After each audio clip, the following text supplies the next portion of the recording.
Welcome back to the channel. This is Trendy Storm and you are watching first part of What If God Naruto Save Edward. If you enjoyed this video, please like, share and subscribe to this channel. Now wasting no time, let's start the story. A man on an elevated platform yelled, "9 derricks, there are none better." He adjusted his long, sleeved tunic and headcloth to cover more of his exposed skin as the late day sun shone down on him. Next to him were two men, bound and shackled to posts that rose out of the platform, who had no such protection, and were taking the full effect of its heat.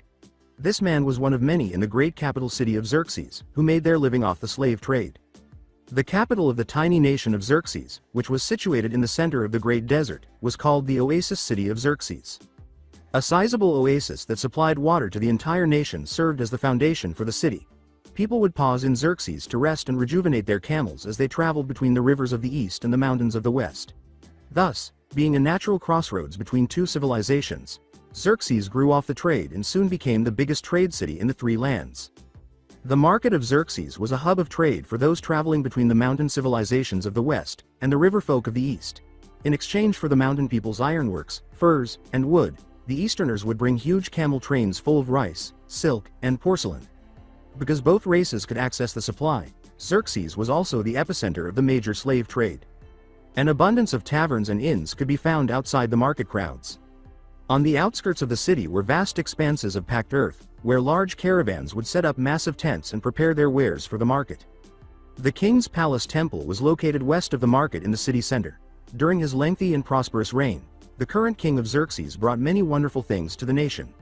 The construction of numerous irrigation ducts across the nation was the man's greatest accomplishment.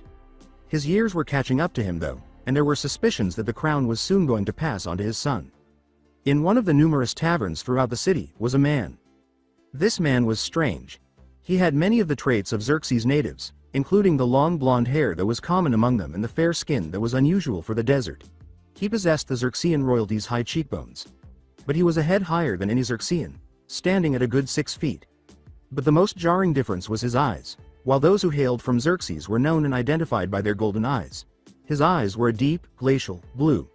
Naruto was the name of this man. In order to discover the origins of porcelain, which had only recently entered the trade markets in the last 20 years or so, he was going to the eastern river countries. He was passing through Xerxes, as it was a natural resting point for travelers such as him. He had spent 4 days resting his camel in preparation for the arduous trek eastward. He had also come to see the old king one final time. Naruto was currently laying on the bed provided by the inn, taking refuge from the sun and just listening to the bustle of the market in the streets below. He had been thinking about the old king, Humayun. Naruto had heard about the old king's derangement from one of the trade caravans that had come back from Xerxes to restock and resell what they had attained. The king's quest for immortality had become his obsession, and he was offering substantial financial rewards to anyone who could assist him. Naruto planned to try to speak with the king at least before departing before the end of the week. If nothing else, he could say his last goodbye to him, because he would not be returning to Xerxes for a long time.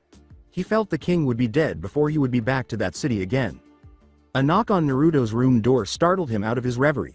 Before responding, he slowly stood up and stretched. He opened the door, letting in a stout man with black hair and a full beard.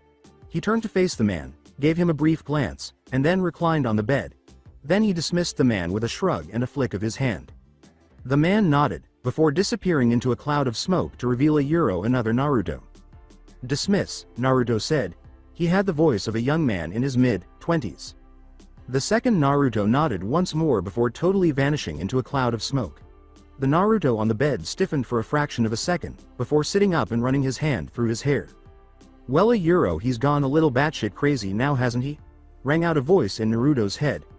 "Yay, he's a lot different than the man I left here 15 years ago, said Naruto. "That's an understatement. He's not only gone off the deep end since then, he's drowned in it and they're just finding his body," the voice continued. Naruto concluded to the now identified Kurama. "I might have to stay longer. If what I saw was correct, Humayun would do anything for immortality, even jeopardize his people's safety. A man who cares nothing for others is dangerous. I guess I will have to talk some sense into him," he said, sighing before shrugging his shoulders and getting out of bed. "And if you can't talk some sense into him?" inquired Kurama. Instead of answering, Naruto went to his bag of belongings by the door. He began the laborious process of unlacing it. "If I can't," replied Naruto, "then I will at least leave this city with the knowledge that I tried." Naruto began pulling out some clothes from his bag. He was dressed in a black high-collared coat that hung down to his ankles, black pants with red stripes, a straw hat that the Eastern River people typically wore, and a burgundy-red undershirt. After years of continuous use, the black cloak had worn out and appeared to have some sort of motif. After dressing, he pulled on a set of red Geta sandals, which just added to his height, making him stand out from the Xerxean population and their rather short stature. For the person who would unavoidably come to clean his room, he placed a gold derrick, the currency of Xerxes, on his bed after tying his bag back up. He then went up to the window, hopped onto the ledge, and looked across the entirety of Xerxes. He picked this inn for his stay because of this. It was located on the only hill in Xerxes and provided a prime viewpoint of all of Xerxes. Naruto took a deep breath, taking in the city below him. He looked into the sky to see the sun nearing the horizon, bathing the city in a red hue that made the walls of stucco look like they were bleeding. The city was just as beautiful as it was ominous. Naruto told himself, "It's getting late," and then he turned to face the road that led from his inn to the king's temple palace. The inn's location on the outskirts of the city, far from the palace, was its only drawback. Naruto thought to himself, "Well, I guess the king will be getting a surprise visitor," before jumping out of his window and moving slowly toward the palace. Van Hohenheim was making the last preparations in the temple palace for the most significant assignment he had ever been given in his life: to break free from the bonds of death and grant King Humayun immortality. Van Hohenheim was 23 years old. He was about 5 feet 8 inches tall for a man of Xerxean ancestry. He had long blonde hair that was tied in a low ponytail, although a few strands hung in front of his face, refusing to stay bound.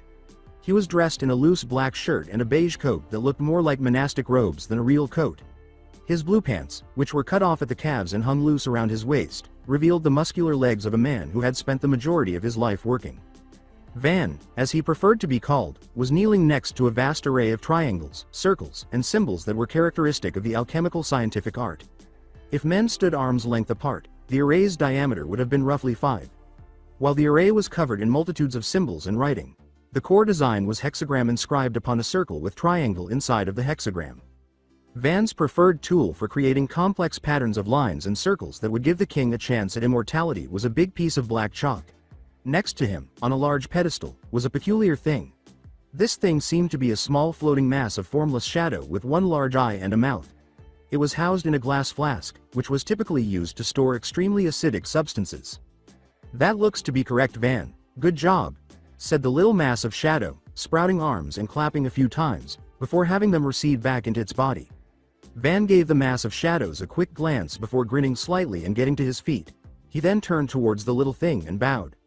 Van leaned back up to see the dwarf in the flask grinning broadly. "Thank you, dwarf in the flask. Without you I could not have achieved anything in my life. I would have stayed as number 23 and would have known nothing other than my blind ignorance. For this, I am eternally in your debt," he said. After the black mass said, "You did well, Van. However, I have told you numerous times that your blood gave me life, so I am only repaying a debt." Its hands reappeared and spread wide in a "come pick me up" gesture, resembling a child pleading for a parent to pick them up. Van only smiled, before walking up to the pedestal and lifting the glass flask up and putting it under his arm. The dwarf in the flask said, "Now, Van, summon your king. We need everyone to be present for the start of the ritual." When Naruto started the last section of the final road, which leads up to King's Palace, the sun had just set. Twilight swiftly descended upon the city of Xerxes, and the sky was a riot of deep blues and dark purples.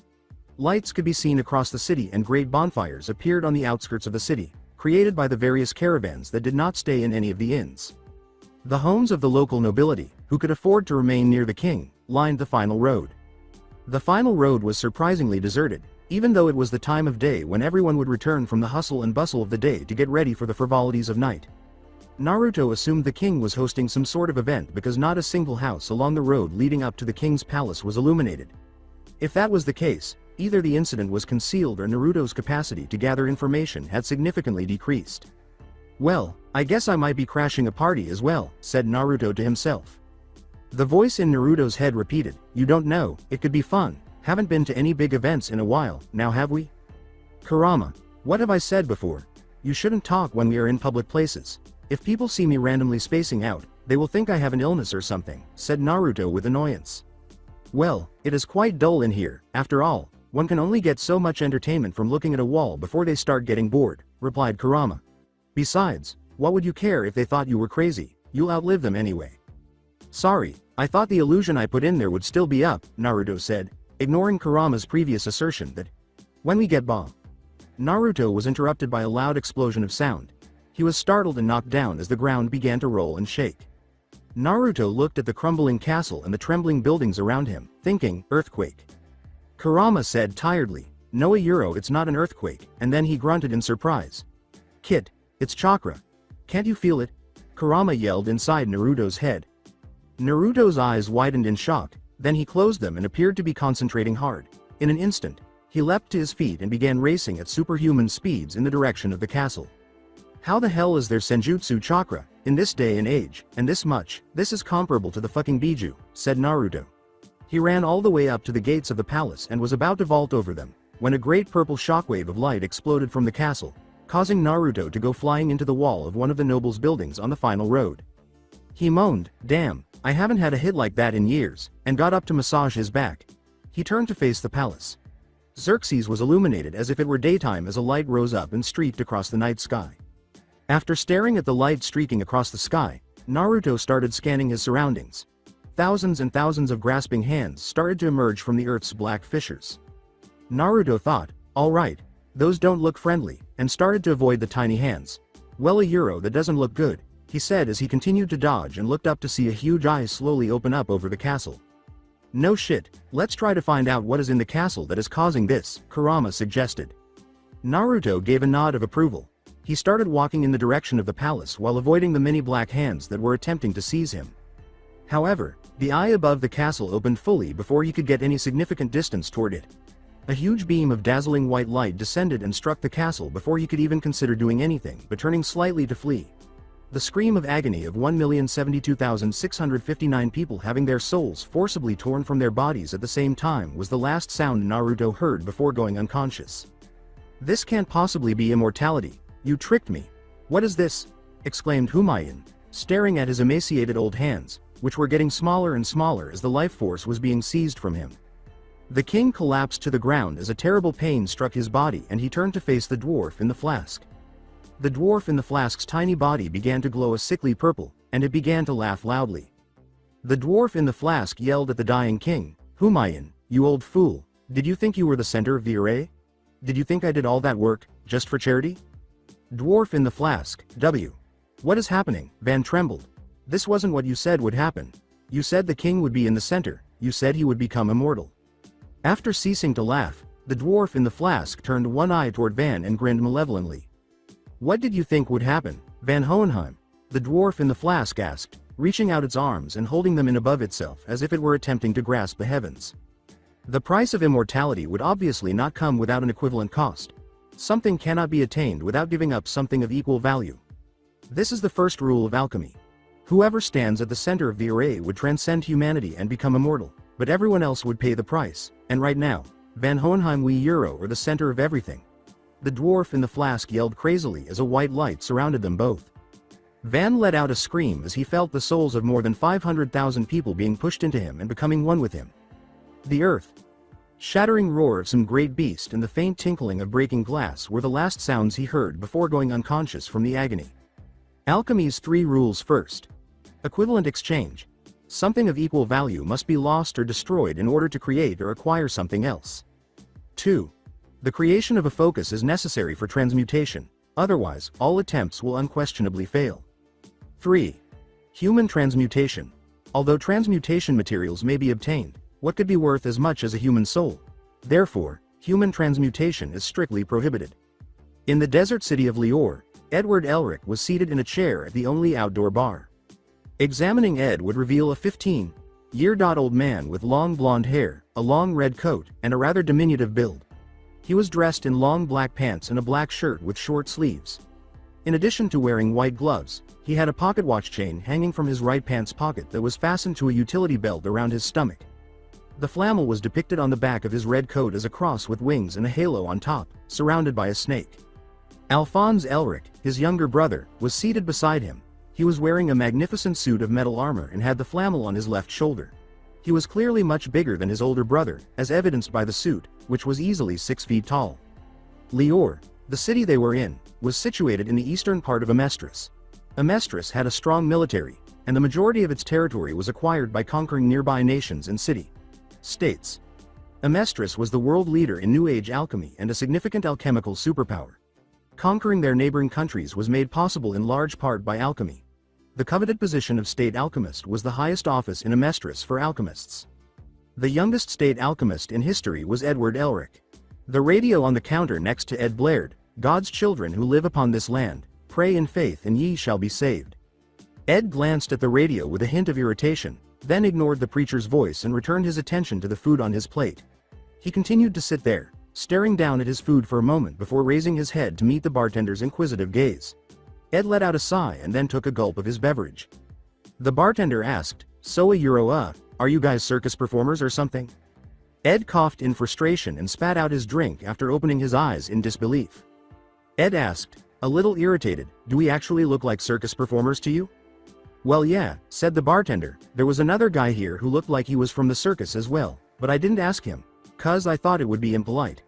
But then you guys come along and I just had to ask." Ed gave a frustrated growl and leapt from his chair. Ed turned to go. "Come on Al, let's go," he said. Ed's big suit of armor nodded and stood up. However, the radio fell and broke into several pieces when his arm brushed it as he turned. The barman exclaimed, "Hey," with outrage, "I didn't mean nothing by what I said, and that radio is a lot of money." Ed turned and made a conciliatory gesture with his hands. Ed said, "No worries, it was just an accident," before grabbing a stick of chalk from his utility belt and giving it to his brother. "We can fix this," he said. "But how?" "The thing's smashed to bits," the bartender asked inquisitively. A few onlookers were drawn to the disturbance and paused to observe the two brothers as they attempted to fix the radio. Ed merely gave his brother a smile and a gesture.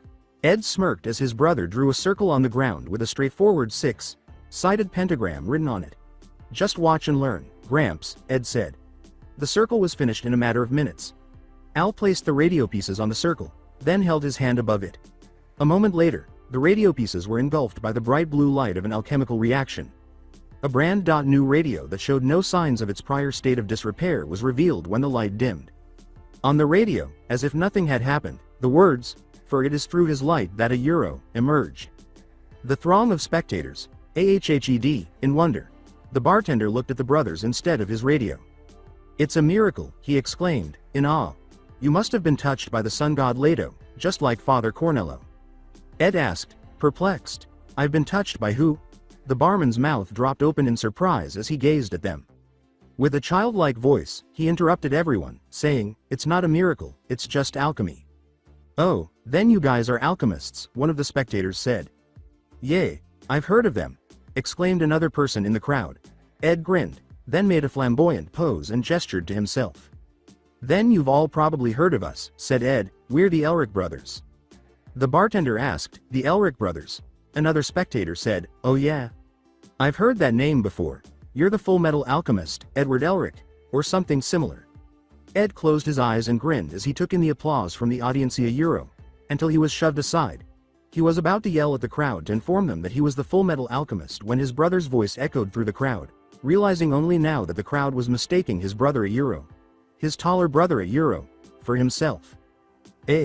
Actually, I'm not the Full Metal Alchemist," stated Al. The audience instantly fell silent before turning to stare at Ed in shock. One of the people in the crowd, who was speaking for the rest of them, asked, "That little shrimp is the Full Metal Alchemist?" Ed screamed after growling in intense annoyance. Ed shouted, "Who's little? Come and say that to my face, you bastards," and chased after the group of people who dared to make fun of his height. His height was always a sensitive topic.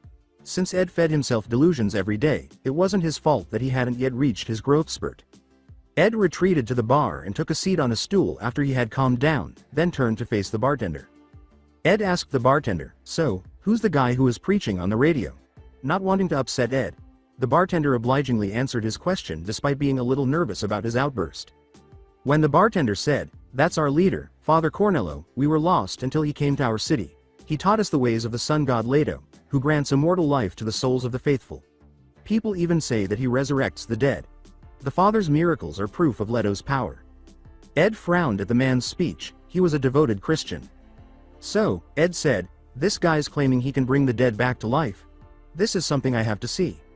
Ed looked at everyone, then turned back to the bartender after nodding. "If it is all right, "Could you tell us where we could find Father Cornello?" replied Ed. Before responding, the bartender grinned. He said, "So you wish to learn of Leto's ways, with a sense of respect. You can always find Cornello at the Church of Leto in the center of the city, and you're in luck. Today he is performing Mass at 12:30 at the church. If you hurry, you could make it before he starts." Ed nodded, retrieved a wallet from a coat pocket inside, took out a wad of paper cents, the Amestris currency, and set it on the bar's counter. He turned and headed for the city center and, most likely, Father Cornello's miracles along the way. For the umpteenth time, Ed and Al watched silently as the crowd roared around them. Father Cornello has been performing miracles for the past hour or so, and he just finished one more in which he transformed a flower he had captured from a member of the crowd into a larger red and yellow version of the same flower. The bigger flower was composed of valuable gems rather than the organic plant matter of the smaller one, which was the only distinction between the two. Ed looked over at his brother. Ed asked Al, "So, Al, what do you think?" in an attempt to get his opinion on the priest's miracles. "Well, there is no doubt that Father Cornello's miracles are definitely alchemy," Alphonse replied. Ed gave a nod, then looked back at Cornello. Just as he opened his mouth to say something else, a voice spoke up at Euro, between the brothers. "Those are some pretty cool tricks, ain't they?" the voice said. With an exclamation, Ed and Al took a step back from the voice's owner.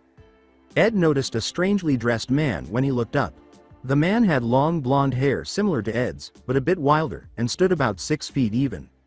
The man's deep blue eyes, which were unusual for a Amestris as the most common eye colors were brown and green, were one of his most remarkable features. He was dressed in loose black dress pants, an old black high-collared coat that hung down to his ankles, and a burgundy dress shirt with the top button undone. In addition, he was wearing a conical straw hat, which was the most popular among the rice farmers in the Xing region. Ed had never seen such a strange pair of sandals on a human foot. In essence, they were 2 flat pieces of wood with padded leather attached to the feet. There were 2 wooden projections on the sandal soles that protruded approximately 3 inches from the sandal. Ed stared at the man for a moment before he could manage a reply. "Who are you?" Ed asked. Ed frowned and said, "Nobody, really, just a traveler," after the man simply shrugged. Ed shot back, "You're dressed pretty oddly for a nobody." The man's smile was half-hearted. "You're one to be talking short stuff." Ed let out a snarl of rage before hurling himself at the man and yelling. The man ducked aside, allowing Ed to pass him, and then burst out laughing. "Who are you calling so small? You couldn't even feel them if you stepped on them?" he exclaimed. The man said, "You know what, kid, I like you. I think I might just tag along with you," and he held out it to Ed. Ed took a moment to look up at the hand, then grabbed it and got to his feet. Ed asked angrily, "What make you think you can tag along with us?" The man's smile only got bigger. He answered, "Who said you had a choice?" and then held out his hand once more, but this time in greeting. The man asked, "What's your name, kid?" "Edward Elric, and you?" the man asked, pausing briefly before grinning. "My name, well, I guess you could call M. Naruto Uzumaki." They were all in the grand church of the sun god Leto, and Naruto was seated in one of the pews a few rows behind the Elric brothers. As usual, he had a smile on his face, but this one was darker. He had just heard Ed, the older Elric brother, enumerate the components of the human body to a Leto fanatic named Rose, much like a shopping list. Then he told her the story of Icarus and Daedalus. That is some obscure knowledge. Since Xerxes was destroyed, I'm surprised anyone even knows of Greece, even if it is only through their tales, Naruto was thinking to himself. He was half expecting a voice to echo in his mind. He sighed, got up from the pews, and approached the brothers after hearing no answer. "You know," Naruto began, holding Ed's shoulder, "I think you came here for something, even though I know you enjoy disproving other people's beliefs." Ed gave Naruto a suspicious glance before shoving Naruto's hand away from his shoulder and turning to face Rose. He let out a sigh. Ed nearly choked on his own false sincerity as he asked, "Rose, do you think your father Cornello could convert a poor old sinner like me?" Rose's eyes glowed with joy. She chose to put the previous conversation out of her mind in order to assist Ed's poor lost soul, and she exclaimed, "Of course. Father Cornello will help anyone who comes to his church seeking redemption in the eyes of our Lord." He asked, "You don't mind if I tag along, do you?" Rose simply gave an enthusiastic nod before running to a side door and shouting. She said, "I'll be back. I have to let Father Cornello know that you have come to be saved. I will be back in just a moment," before vanishing behind a door and abandoning the 3 travelers. After a brief moment of standing, Naruto made the decision to take a seat on one of the pews. Expecting the brothers to sit, he glanced at them before crossing his arms in front of himself and shrugging. "So, Ed, where do you read the story of Daedalus and Icarus?" Naruto asked. He discovered that it was uncomfortable to have his arms crossed in front of him, so he leaned back and placed them behind his head. It seems that Ed was equally shocked as Naruto that someone else was aware of the old story. "When I was younger, I had an accident. While I was recovering, I had a lot of time to research and I came upon the history of Xerxes and part of their cultures and stories. I guess they just caught my interest." He simply stared at Naruto for a moment before shaking his head slightly and responding, "How do you know about it?" "As you know, this is not exactly common knowledge. You're the first person I've ever met who's even heard of Daedalus and Icarus." Naruto assumed a contemplative stance. Naruto said, "Well, I guess you could call me a historian," which wasn't entirely untrue, as he was likely the most knowledgeable person on the planet. They sat in relative silence for about 10 minutes until Rose entered the room with another man, a brother Cry. Cry bowed to them and led them through a door at the side of the auditorium, taking them down several floors before stopping in front of two large wooden doors that were guarded by two men in white robes with long spears. Brother Cry said, "The father will see you now," and then he opened the double doors and ushered them into a spacious, subterranean room. They were taken all the way down to a room just to see Father Cornello, which irritated Ed. "Good, we don't have a lot of time," he said. Brother Cry said, "Well then," pausing a few steps ahead of the group, "let's make this quick." Rose gasped in shock as one of the men in the white robes grabbed her and pushed her away from the group and the inevitable bullets that would be thrown upon them. Brother Cry turned to face them, brandishing a large caliber revolver and pointing it straight at Alphonse. "Brother Krei, what does this mean?" She let out a startled and somewhat terrified cry. Brother Cry glanced at her before returning his attention to Alphonse. "Rose, these men are heathens. Leto and our father Cornello are the targets of their attempts to discredit and refute them." Before he pulled the trigger and shot Alphonse's metal clad head, he yelled, "They must be purged." "Alphonse, no," Rose exclaimed as the metal helmet flew out of the armored suit, only to discover that it was empty. "What?" Surprised by the empty metal suit, the man exclaimed. A voice behind Cry said, "Well, now that is very interesting," and everyone gasped in shock because they hadn't seen Naruto move or even noticed him until he had spoken. How did he move so quickly? Everyone pondered. Before Cry could even move to get away, a sharp pain shot through his back, and the last thing he felt before blacking out was two hands twisting around his head. Cry attempted to pull away so he could see Naruto. Everyone gasped once more, but this time they were shocked that a fellow human being had just been killed. Ed's face changed into a mask of rage and hatred as he watched the body fall and crumple to the ground. Ed screamed, "Why did you kill him, you bastard?" as he clapped his hands together and pressed them into the floor. Like when Alphonse had fixed up the radio, blue light poured from his hands, but this time there was no radio. Instead, the ground itself rose up and encased Naruto in a cocoon of stone and hard rock. Naruto's eyes widened, and for the first time in a long time, he was genuinely taken aback. Naruto said, "I'm just seeing all kinds of interesting things today now, aren't I?" without even attempting to break out of his sedimentary prison. "Quit talking." Ed screamed angrily, "Why did you kill that man? He didn't need to die." The constant smile that Naruto had on his face vanished, to be replaced by a frown. "Ed," Naruto began in a grave tone, "what do you suppose Cry would have done once his shock subsided? Would he simply drop his gun and say, 'Oh well, I tried,' in your opinion?" Ed simply looked down and remained silent when Naruto asked. To answer the question, no, he would have resumed firing, probably at you. Or make a threat to shoot Rose until he had a better opportunity to murder you and your brother. Ed, never forget that the people closest to your heart are the most important. Ed remained silent and lowered his head, aware that Naruto's assertions were not only tenable but highly probable. Ed snapped out of his rage and turned to face Alphonse. "Brother," said Alphonse calmly. "Yes, Al?" Ed asked, "Is it possible for a suit of armor to do that?" Al appeared shy. "Well, I can see where he's coming from, even though I don't particularly like that he killed that man. He did it to keep us safe. Thank you very much, Naruto, for protecting my brother, Rose, and I," Alphonse said, turning to face the still cocooned Naruto and bowing down to him. Naruto merely glanced at Alphonse before grinning and shrugging a euro, as best he could given the circumstances. "No problem, Al. Just make sure your brother doesn't blow up at me next time, and also watch your step. I don't think those two would appreciate you stepping on any of their extremities," said Naruto. Ed, Al, and Rose turned to see the two white-robed guards unconscious on the floor, and each turned to ask Naruto how he was able to move so quickly when they heard a voice from the other side of the room. What is causing all of this chaos? The group turned to face the end of the room, where two doors slid open to reveal a man walking down a long flight of stairs. He was about 5 feet 8 inches tall, in his mid to late 50s, bald headed, extremely overweight, and using a walking cane. He was wearing leather sandals and priestly robes. "Fuck it, Cry was one of my most devoted followers," the irritated man said, glancing around the hallway before focusing on Rose. "How are you today, Rose, my darling child?" Rose bowed rapidly as Cornello, who had suddenly changed from the angry old man to the kind priest, asked. "What did you do, Father Cornello?" Rose asked in an almost desperate tone. "Why did you order these men killed?" The father placed his hand on his chin before answering.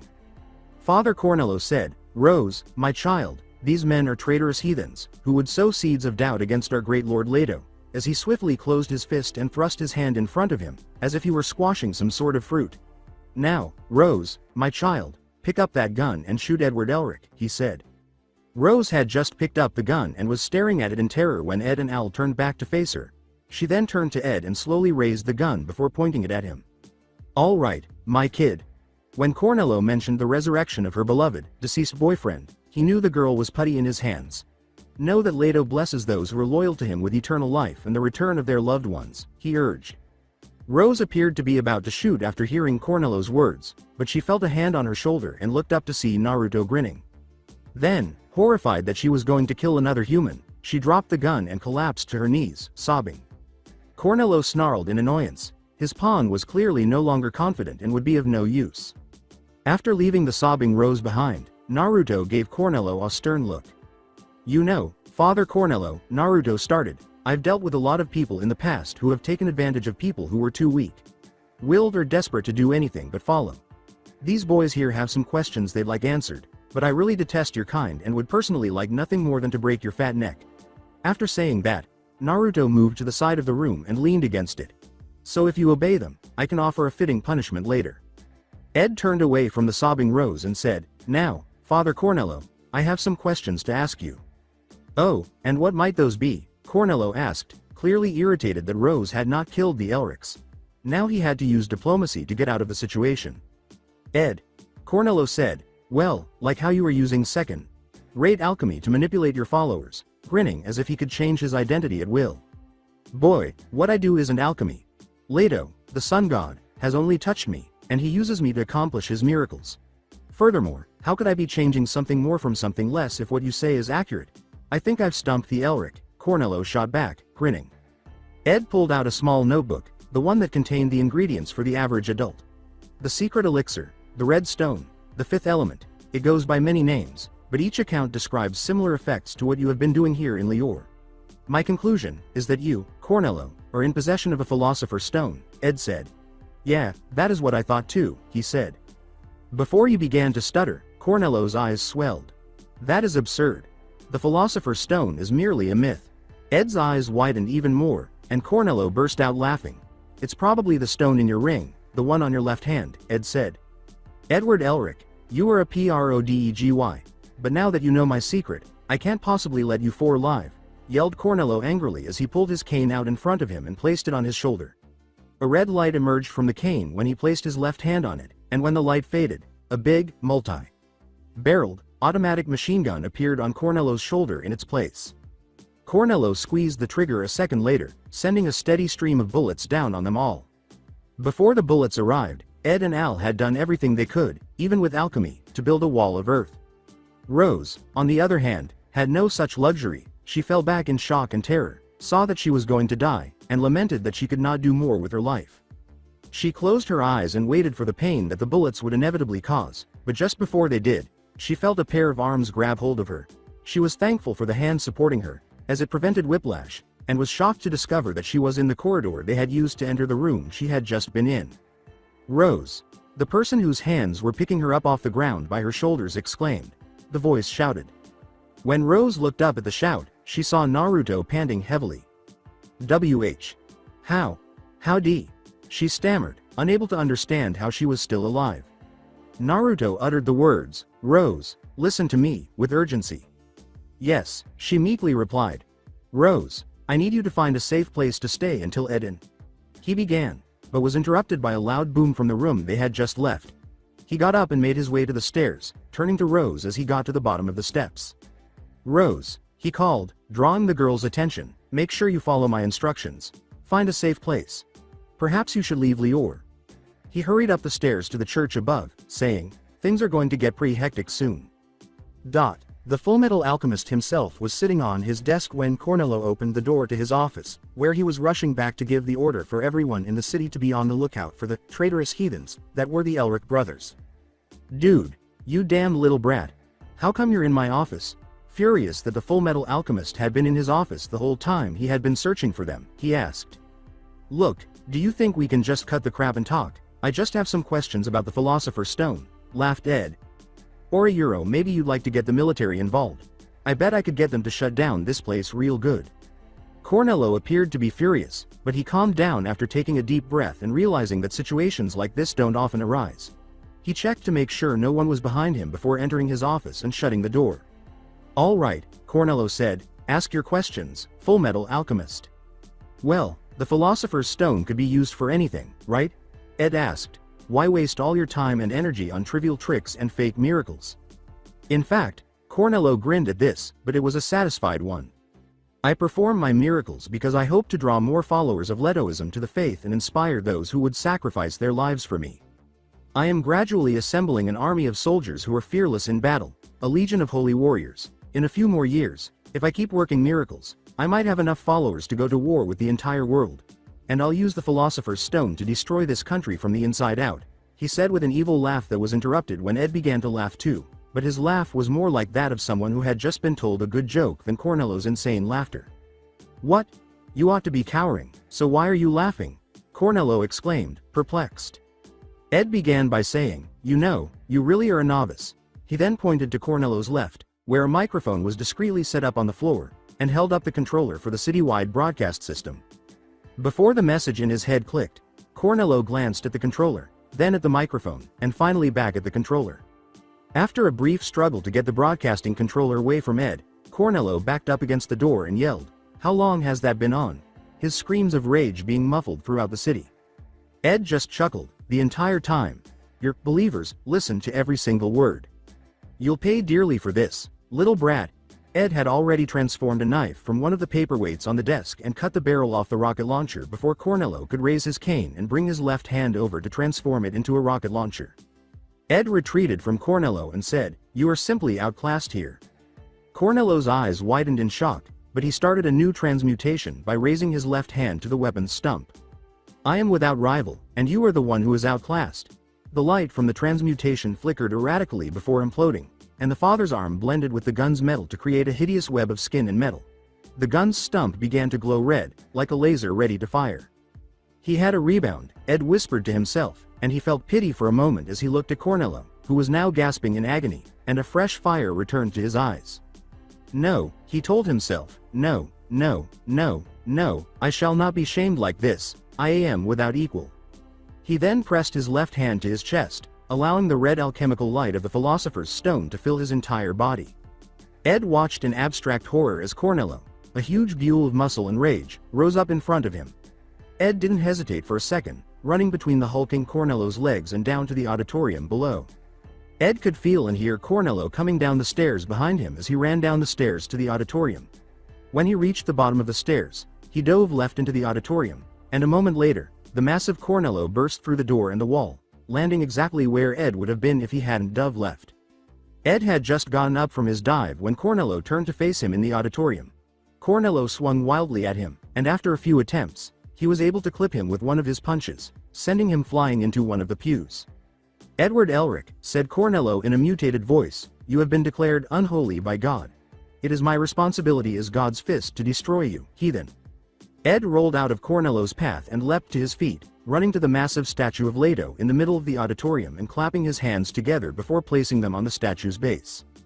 "You can have God's fist if you truly want it." Ed's hands were consumed by blue light, and a stone hand erupted from the statue's top, smashing Cornello all the way to the ground. Ed approached Cornello, grabbed him by the head, and punched him in the face as a red light engulfed him, causing him to revert to his normal form a euro, albeit still with his mutated right arm a euro, while sobbing in agony. "Quit talking. Tell us where the Philosopher's Stone is," Ed screamed, snatching Cornello's head once more and raising it so he could meet his eyes. Ed reached down to pick up the supposed philosopher's stone that was embedded in Cornello's ring, but it cracked, lost its luster, and crumbled into dust as Cornello merely whimpered a little more before they both gasped and watched it fall out onto the floor. What on earth?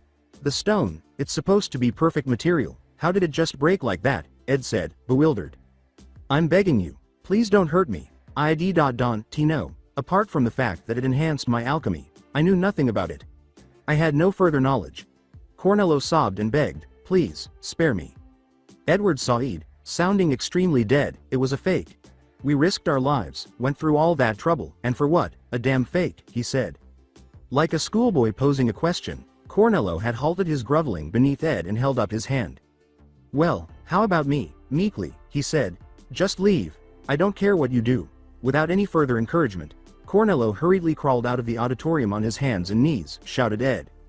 Ed sighed, surveyed the auditorium, and made his way to the door.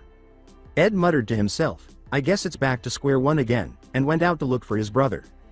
As the sun was sinking in Lior, Ed had gone around looking for Al and then came back to the church, where he was waiting for him on the steps.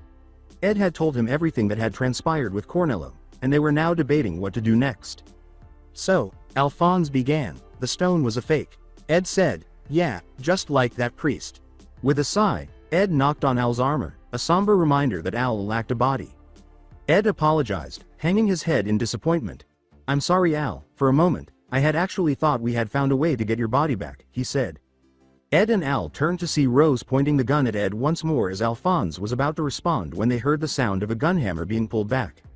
Ed, give me the philosopher's stone, Rose said, her hands trembling with the gun. I'm sorry Rose, but as I was just telling Al here, the stone was a fake, it shattered. You just want it for yourself, so you can use it on your bodies, and so you can see your mother again, Rose said, her eyes welling with tears. You're lying, she said.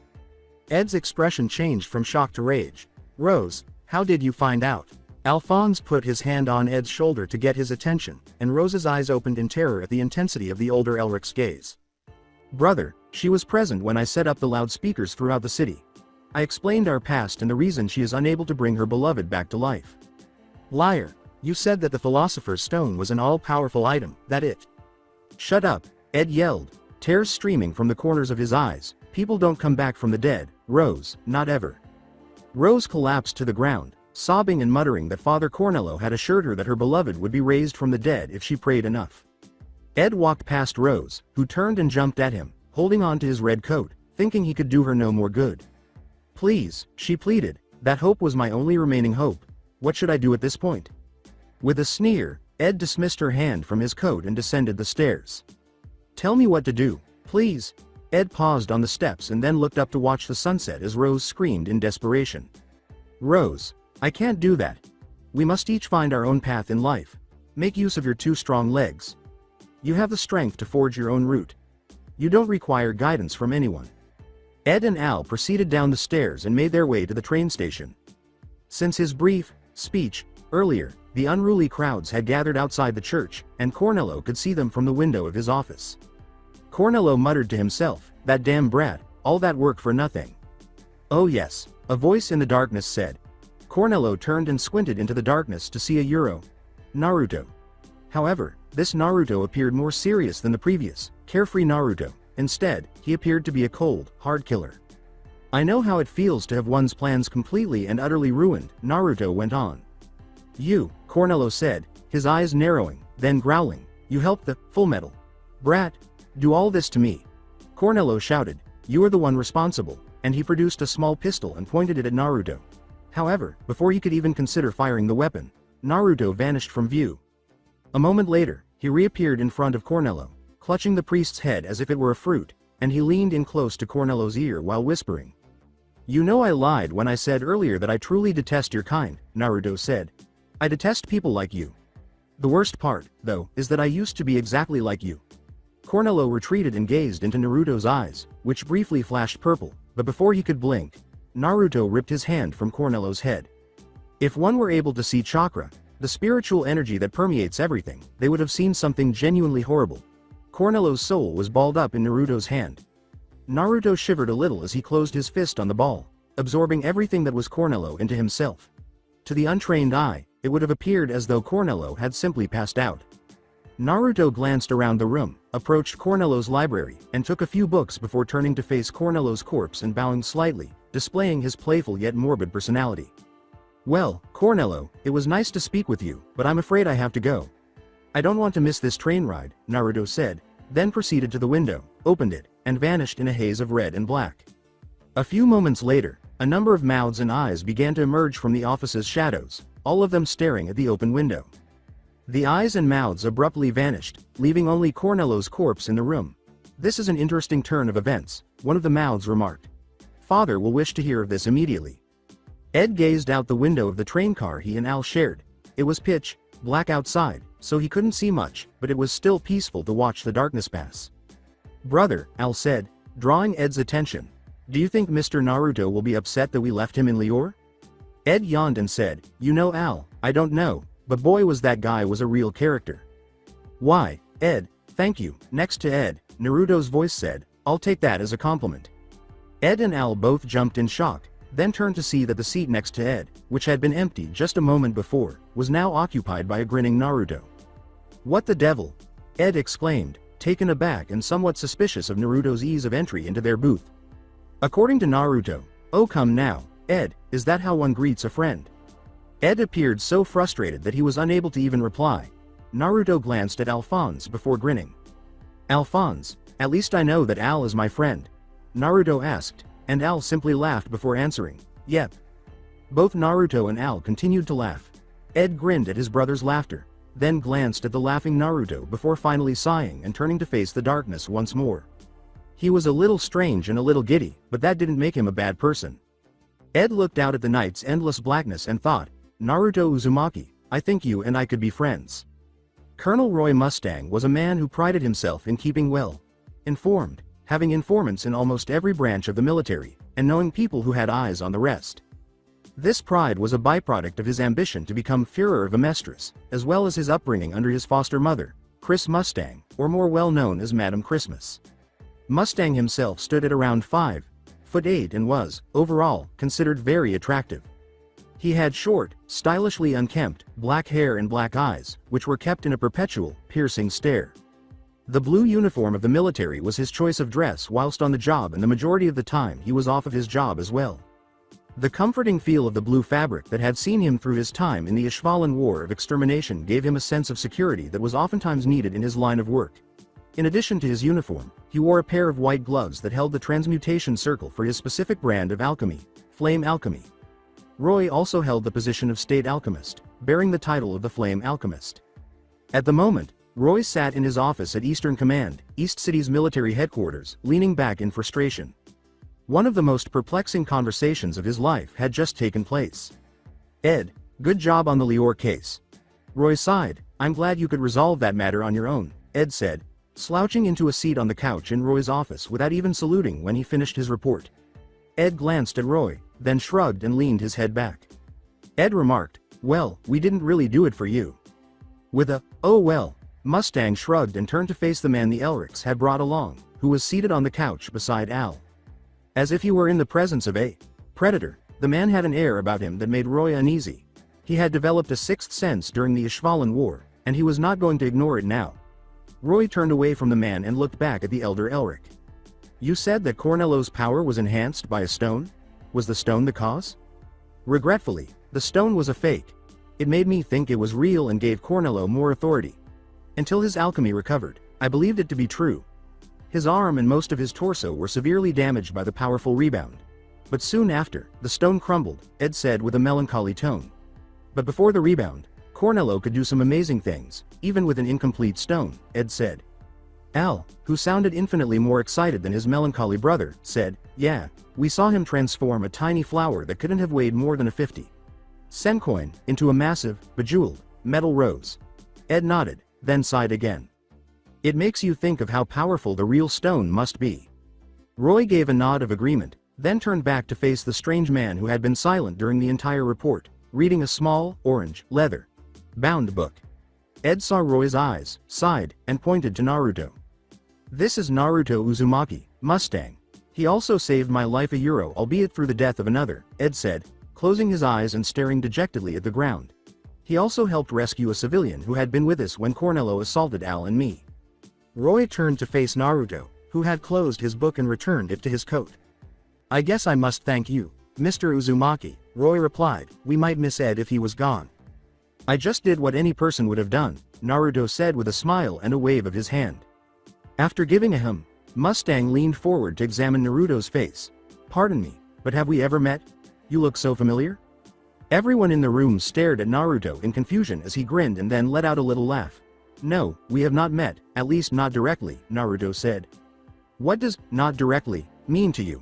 Mustang asked, a little irritated by Naruto's evasive response. Well, I have been working with Christmas since the beginning. I am guessing you probably saw me with her, back when she was low on staff, replied Naruto. Mustang's eyes hardened when Naruto brought up Christmas. He preferred to keep his relationship with Madam Christmas a secret. Regretfully, I have no idea what you are discussing.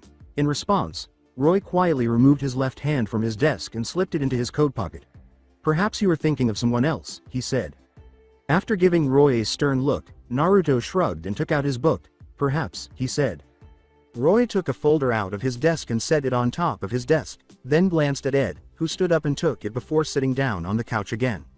Ed opened the folder's first page and saw a picture of a middle-aged man with brown hair, wire-framed glasses, and a warm smile, with the name Sho Tucker above the photo. Who is this? Ed asked. Sho Tucker, Mustang responded, one of the most famous bio-alchemists in East City. After successfully transforming the first speaking chimera, he was awarded the title of Sowing Life Alchemist and his state alchemist's watch. Hold on, are you saying that Tucker transformed a chimera that could speak English? Exclaimed Ed, getting to his feet and turning to face Roy in surprise. Roy sighed and then nodded. According to Roy, the chimera supposedly only said one thing while it was alive. I want to die, after which it stopped eating and drinking until it achieved its goal. Ed stayed silent as he read the rest of the document on Tucker and his bio-alchemy research, glancing down at the picture right below Tucker's, which featured a monstrous-looking chimera that resembled the demonic offspring of a dog and a monkey. I'm not very familiar with him. However, he is most likely your best chance of learning how Cornello converted organic matter into inorganic matter. With a nod, Ed closed the folder and returned it to Mustang. Roy picked up the phone on his desk and dialed a number. I'll have one of my men come and give you and your brother a ride over to Tucker's house, he said. What are you playing at? Wait! Ed exclaimed as he suddenly got to his feet and pointed an accusing finger at Roy, who was holding the phone tightly and appeared incredibly irritated. This is just a thank you for your work in Lior, Roy said, and I'm not playing at anything, Elric. He then muttered more to himself than to Ed, it's better than being in your debt in any case. Roy then kept turning the phone's dial, phoning Eastern Command's front desk and asking for the Elric brothers' transportation. I will come to Tucker's house at the end of the week. Have a report ready for me detailing any discoveries you make. Until then, you're dismissed, instructed Roy. Ed got up and gave Roy a salute before heading out. Ed said, will you be coming with us, Mr. Naruto? Before turning to Naruto. Come on Al, we should get going, Ed said. After giving a nod, Naruto got up and faced the colonel. He put his conical hat on his head after bowing his head in goodbye. Ed had begun walking toward the door when he turned to face him. Roy said, just a moment, I would like to have a word in private with Mr. Uzumaki, stopping the group. After turning around and glancing at Roy, Naruto shrugged. After saying, you go on ahead Ed, I'll catch up with you guys. Naruto approached Roy's desk, took out the chair in front of it, and sat down, setting his conical hat on his lap. Roy waved him away as Ed glanced at him. Ed scowled a little and then looked at his brother. Ed turned and left the room, his brother hurriedly following him, saying, come on Al, let's get going. Roy jerked to his feet as the door shut, revealing his gloved left hand to Naruto. Roy asked sharply, staring at Naruto with icy eyes, how do you know of my connections to Madam Christmas? Naruto answered, as I mentioned, I used to work with her, in the beginning.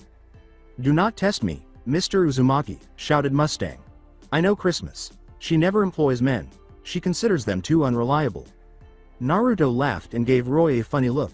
I suppose you tried to work for her, before you apprenticed under Hawkeye. With a snap of his fingers, Mustang launched a tiny funnel of flame in Naruto's direction. Instead of reaching Naruto, the flame faded out 1/4 of an inch from his face. Unfazed, Naruto simply waved his hand to get rid of the burnt ozone odor. As Naruto said, so, that is how you do it, Mustang's eyes narrowed. You don't actually create flames using alchemy, do you? Mustang asked. You lower the density of the air, splitting the major elements from it. You then separate any carbon from the local carbon monoxide and use your gloves to create a spark that ignites the carbon. With mass amounts of pure oxygen to fuel the fire, you could create an inferno with relative ease. The best part is that the denser air around the flame acts as an amazing insulator, keeping it under your control.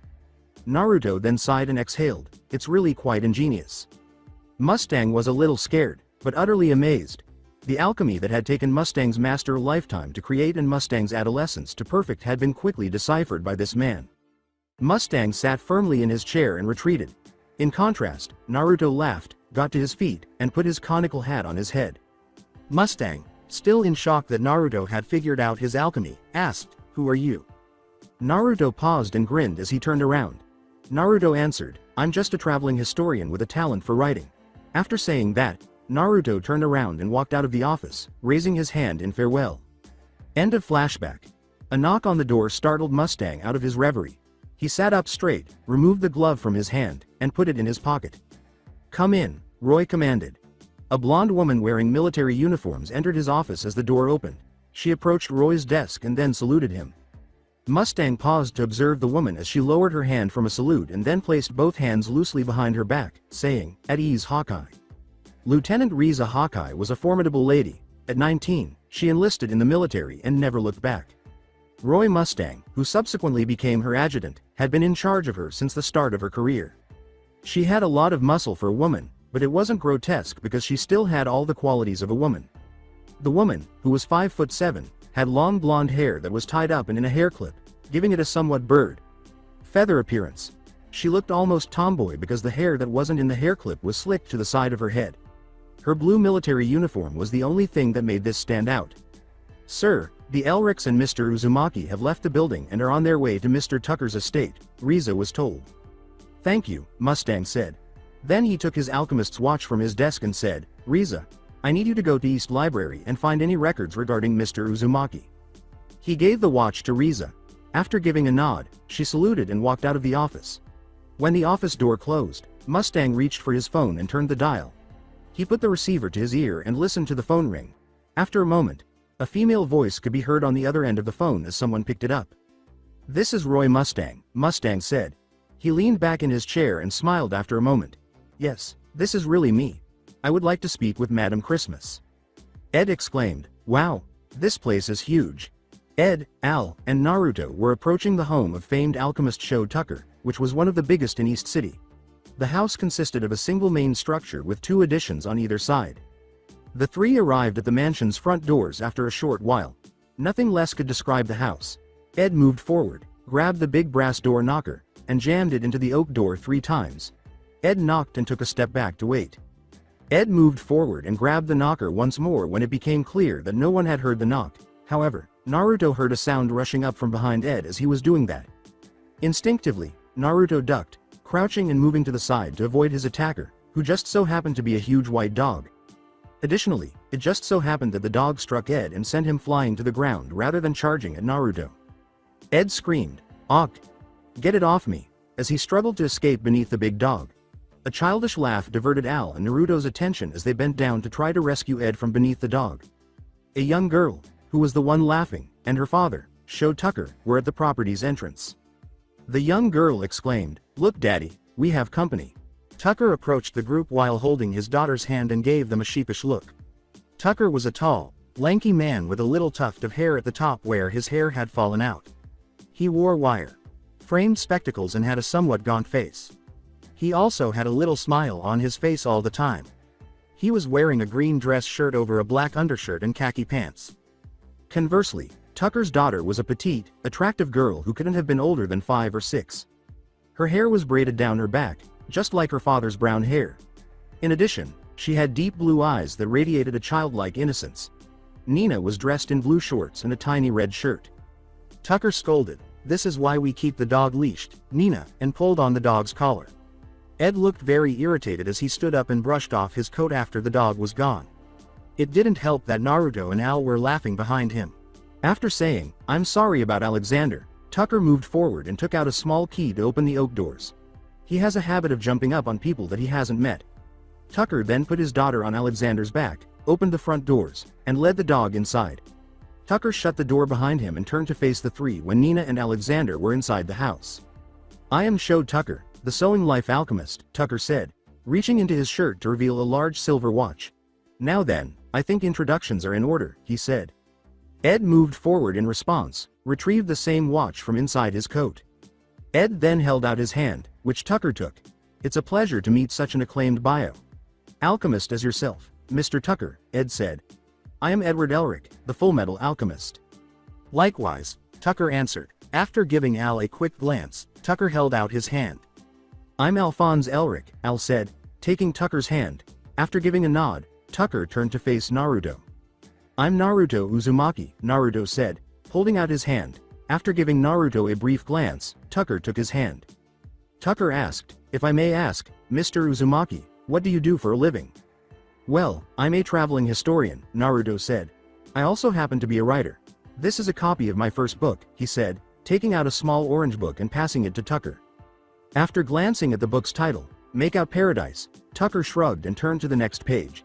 He gradually turned red after a few minutes, and then he laughed. After that, Tucker returned the book to Naruto, who declined to accept it. "Keep it as my sample book." After giving a nod, Tucker slipped the book into his back pocket. Then he walked back to his house, opened the door, and motioned for the three of them to enter. They trailed Tucker through what appeared to be a hallway that ran the length of the house. This hallway was lined with doors, most of them closed and a little dusty. There was a split staircase at the end of the hall that led to the right and the left, though yellow caution tape blocked the left one. Tucker looked sheepish once more as he turned slightly in their direction. Tucker pointed to the obvious dust and few bits of trash that lined the hallway and said, "Sorry that the place looks so rough. My wife left Nina and me 3 years ago, and I just haven't been really able to clean the place since." Following Tucker's statement, Ed and Al approached Naruto in stealth.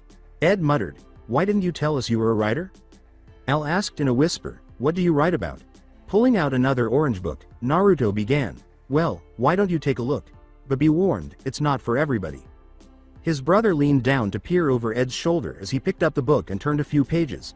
However, the brothers started blushing, or, in Al's case, appearing as flustered as possible, after reading for a few minutes. Ed threw the book to the floor in an instant. "What the hell is this trash?" exclaimed Ed, jokingly stepping back from the book as though it were Satan's own offspring. Tucker, who stood in front of them and had been totally unaware of the discussion behind him, turned and gave Ed a perplexed look. Tucker turned to Naruto for clarification and asked, "What seems to be the problem?" However, all he discovered was Naruto hunched over, giggling at the older Elric's response. Then he turned to face Al, who was standing motionless, his 11-year-old brain still processing what he had just read. After a few minutes, Naruto stopped laughing and knelt to retrieve his book. Tucker put the pieces together and deduced the situation after reading the book. In an attempt to rouse Al from his reverie, he approached him and repeatedly knocked on his armor. Ed cast a disgusted glance at Naruto. "Hey, a man has got to make money somehow," Naruto said, dismissively after glancing at Ed. "It just so happens that the market for my style of literature has little competition and lots of profit." Ed gave Naruto a bitter look, then shook his head and turned to face Tucker, who had successfully brought Al back to life. After giving the two Elrics a quick glance, Tucker turned to continue guiding them down the corridor. A few minutes later, he turned left, walked through one of the estate's many doors, and stepped into his living room. Despite having a long table in the middle, the room was surprisingly small considering the size of the entire estate. After seating the three of them, Tucker went to fetch tea for everyone. He brought the three of them back to a tense silence. Ed was giving Naruto a stern look. Naruto was grinning at Ed, and Al was sitting with a deep red flush again, metaphorical blush. After drawing their attention with a cough, Tucker approached the table and set a tea tray in the middle. Then Tucker sat down opposite the trio and placed his hands in front of his face, gazing at them thoughtfully. Tucker took a sip of his tea and asked, "So, Ed, why are you here? Mustang said you had an interest in bio-alchemy?" "Well, the reason we are here is somewhat personal," Ed said, his voice taking on a melancholy tone. "Ed," started Tucker, "I am willing to share all that I know, but you need to do the same. That is the rule that we alchemists live by after all, equivalent exchange." "Brother," Al said, his voice laced with concern. To quiet his brother, Ed raised his hand. "It's all right, Al," Ed said, meeting Tucker's gaze. Ed then shot a questioning look at Naruto, who nodded. "Mr. Tucker, I must ask that you keep this between the four of us. "What I tell you must not leave this room," Ed said. Ed said to himself, "Okay," and rose from his chair. Then he reached for the white glove on his right hand and pulled it off to reveal an male metal hand. An advanced prosthetic, male is superior to its fleshy counterparts in many aspects and is far more maneuverable than wood. Then Ed reached for his red coat, removing it from his torso to show off his fully metal arm and black undershirt. Both Naruto and Tucker were shocked to see someone as young as Ed with such a large amount of male. Al, on the other hand, had a sad expression on his face as he looked down into his tea. With his left leg on the table and his pant leg pulled up, Ed pulled the chair away from the table, exposing more male. After sliding down his pants leg, Ed put his jacket back on and resumed his seat. "We were 8 years old when our mother grew ill. She caught one of the plagues that swept the country during the Ishvalan War. At the time, we had just started learning alchemy and had discovered how powerful it could be." Ed's face darkened as his thoughts darkened. He leaned his head down and placed his hands on his forehead before he sighed. "We lived in a small village to the south, and our only doctor had been called out to the war. She died that December. After her death, Al and I thrust ourselves into our studies. In fact, I think it was only our studies that allowed us to endure the aftermath of her death. In the summer of 1908, we found a skilled alchemist who agreed to be our teacher." Ed paused and sighed as he slowly stirred his tea. "We didn't know," Al said with a hint of melancholy in his voice. "We just wanted to see our mother again." Tucker frowned and put his hand on his chin. "Human transmutation," Tucker said, sipping his tea, "the one taboo." Ed sighed and nodded. "That summer, we attempted human transmutation." "Wait," Naruto said, glaring at Ed. "You tried to bring the dead back to life?" After glancing down, Ed nodded, "Yes." After trembling, Naruto looked down, put his face in his hands, and sighed. Naruto asked, "What were the results?" Eager to hear Ed's answer, Tucker leaned forward in his chair. "Complete failure," Ed answered. When Tucker's eyes ceased to sparkle, Naruto sighed once more and said, "When it was all settled and done, our result didn't even look human. And there was a great price for even that deformed corpse. I lost my arm and leg and Al lost his entire body." Tucker said, "I see," while emptying his teacup. "Ed, I thank you for sharing your story. I really don't have much that I can offer that will help. But why don't you take a look at my laboratory?" Then Tucker stood up and walked out of the living room into the spacious hallway once more. He walked until he came to a big set of heavy double doors after turning right and going toward the front door. He took out a set of keys from his pocket and used them to open the doors. Tucker turned to face the three, who had trailed him out of the living room. "Be prepared, they get a little jittery around new people," he said. Then he shoved open the double doors, and the screech of the countless chimeras housed in Tucker's lab filled the corridor. As Tucker entered, he reached to his left and turned on a light switch, bringing the room to life. More than 100 cages containing a variety of chimera lined the lab's walls. There was an old desk at the back of the room, the only area not occupied by a cage. The largest of the chimeras was a chimp by the desk, while some of the others were tiny, no bigger than a mouse. Despite having very different appearances, all of the chimeras Naruto in particular shared a trait that made the group uneasy. Whatever the chimeras were, they all looked wholly unnatural. Tucker took out a clipboard and pencil from the desk at the rear of the room. The group was still standing in the doorway of his laboratory when he turned around and motioned for them to enter. The three of them went inside and started examining the various animals. Ed started by asking, "If I may ask," attracting Tucker's interest. "I've looked into it, but I have never actually found a straight answer," he said. "Well," began Tucker, putting his hand up to his chin, "I guess the textbook definition would be the combining of one or more dissimilar organisms through alchemy, creating a new organism that usually has the attributes of its component parts, although that is at the alchemist's discretion. The technique generally used by alchemists involves placing the component subjects on two or more separate transmutation arrays and breaking down the organism into its cellular units, before using the cells to then, in essence, build a completely new being. However, that technique has quite a few flaws, first among them being the fact that the alchemist performing the transmutation needs to know the exact anatomy of the organisms. This leads to specialization, where a alchemist will spend his entire life focusing on the physique of specific organisms, limiting the options the alchemist has on what he can create. Another byproduct of dissolving an organism is that it loses all knowledge of its previous self. I cannot tell you how many great alchemists died because the chimera panicked in its new environment." Ed nodded in understanding, then turned to face the enormous variety of chimeras in the lab. Ed was about to ask Tucker another question when his brother intervened. Al pointed to the various kinds of chimeras surrounding them and said, "You must use a different technique then." Tucker gave a nod. "You would be correct, Alphonse. My technique works around both of these problems. Instead of dissolving the component organisms into their cellular state and manipulating their creation from there, I put them into one array and merge them directly, letting their own anatomies decide where they should place themselves." Tucker's words caught Ed off guard. "That's insane," Ed exclaimed. "That's like having two trains crash into each other and hoping that they make a bigger train." Tucker gave a shrug. "While I must admit that my way transmuting does not have as much finesse as the one that is generally used by the state, it does work around both of the major problems that have plagued bio alchemists since Amestras's conception and is the only method that has yet to produce a known speaking chimera." Ed shook his head and said, "I guess," before returning his attention to the rabbit-dog hybrid he had been examining before the conversation. Tucker simply shrugged and approached a cage with a chimp next to his desk. Tucker lowered himself to the chimp's eye level. After attracting the chimpanzee's attention with a raised hand, he moved his hands in some sort of sign language. The chimp signed back to Tucker, seemingly understanding him. Tucker put his hands to his lips, grinned, and signed again. The chimp appeared perplexed before erupting into a loud screech that irritated the other animals in the room and damaged the group's ears. All the animals joined the chimp, and soon the room was a cacophony of noise worse than when they had first entered. The group had to depart because the noise became unbearable. Tucker shut the doors, and the noise subsided significantly. Tucker sighed and leaned against the door after relocking the room.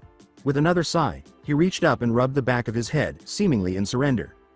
Tucker removed his glasses and rubbed the bridge of his nose before saying, "You know, Ed, despite my clumsy method of transmutation, I am considered to be one of the most prominent alchemists in Amestris, but in reality, I haven't really achieved much since my first talking chimera, and I have never even been able to recreate it. That is one of the major rules of science, the ability to recreate one's experiment so that others may critically analyze it." Tucker sniffed and appeared on the verge of tears. Al reached down and gave Tucker a comforting pat on the shoulder. "You can do it, Mr. Tucker," said Al. "I know it. After all, anything can be created again once we know it can be done in the first place." After looking down, Tucker looked up and said, "Thanks, Al." Tucker then leaned away from the door and turned down the hallway, this time in the direction of the staircase. "Come on, I have one more thing to show you guys."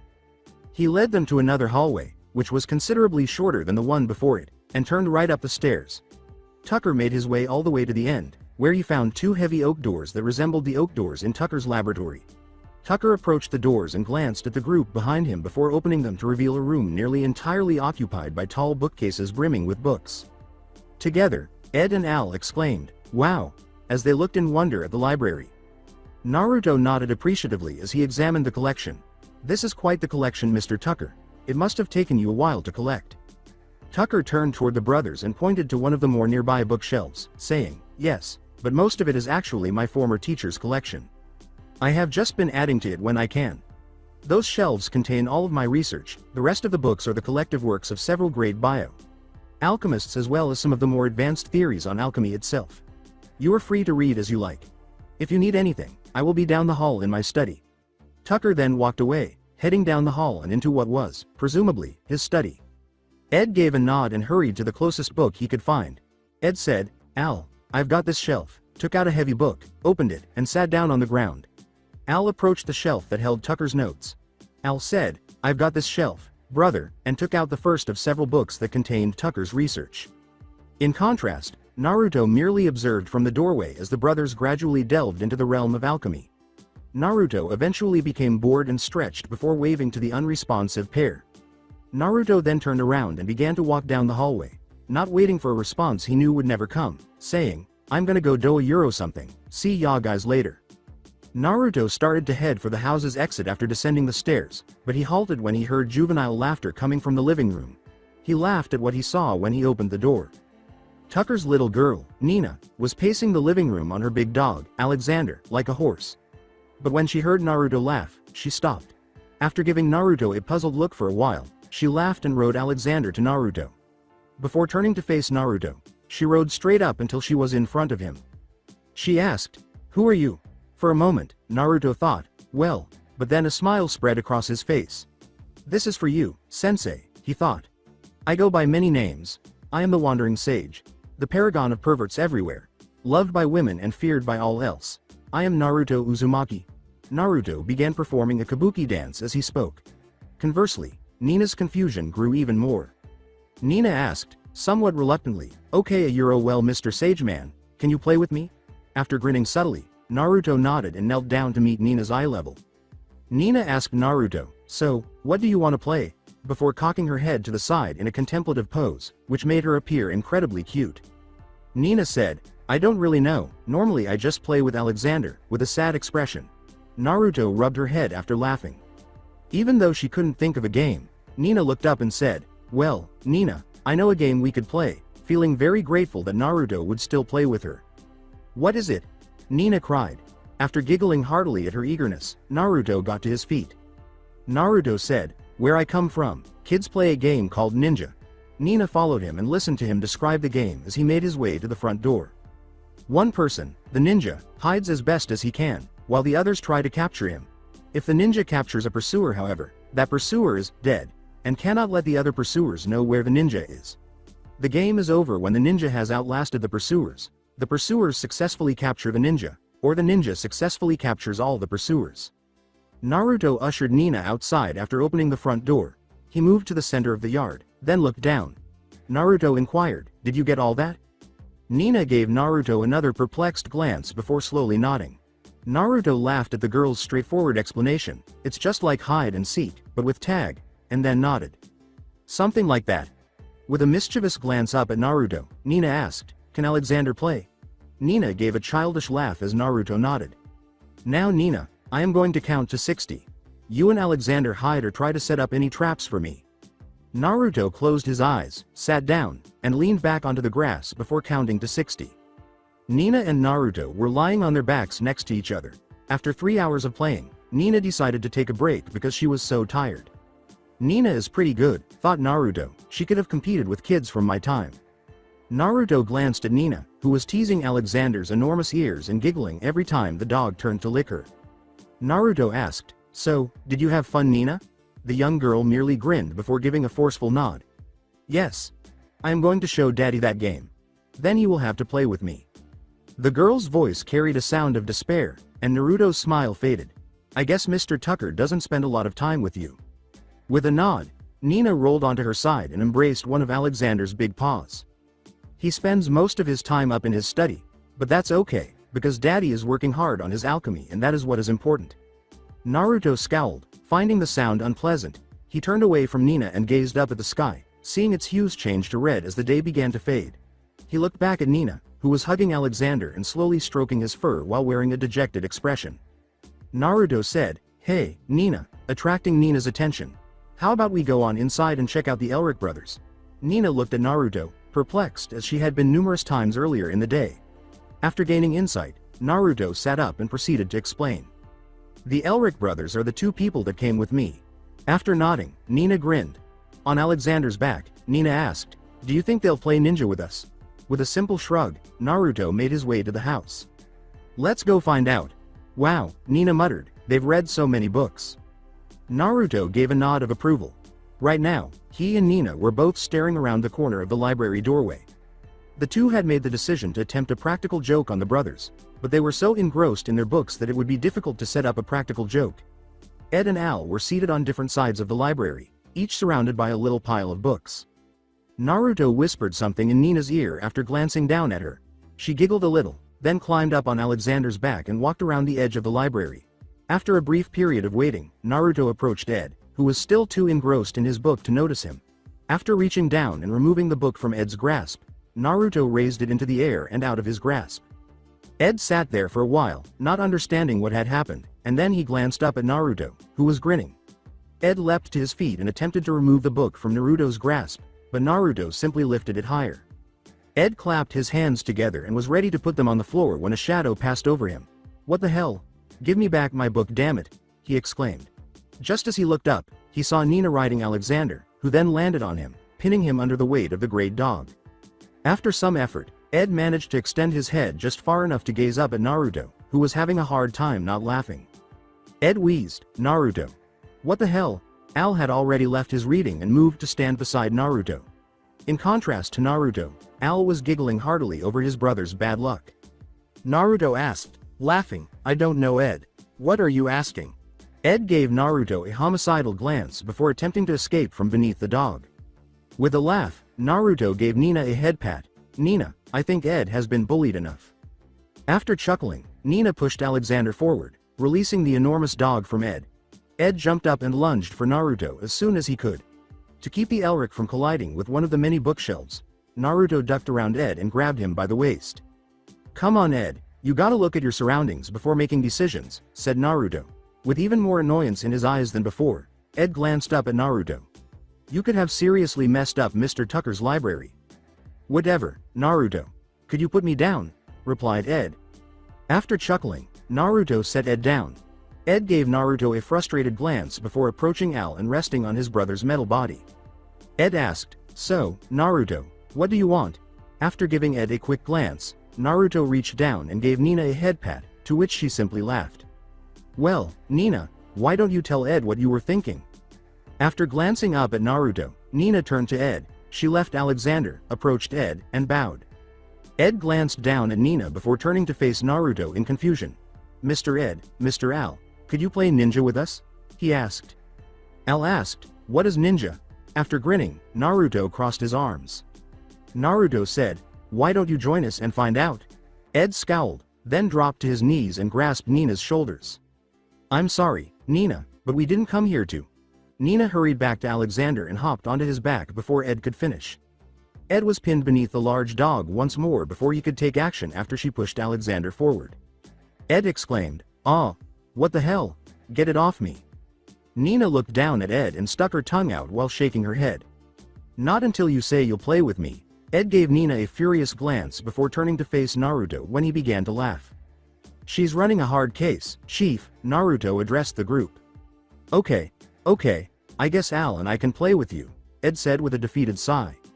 And Alexander, Nina interrupted, and Alexander, for a while, but then we'll really need to get back to work. Nina exclaimed, yeah, with delight. She pushed Ed away from Alexander. But just as Ed was rising, someone knocked on the library door.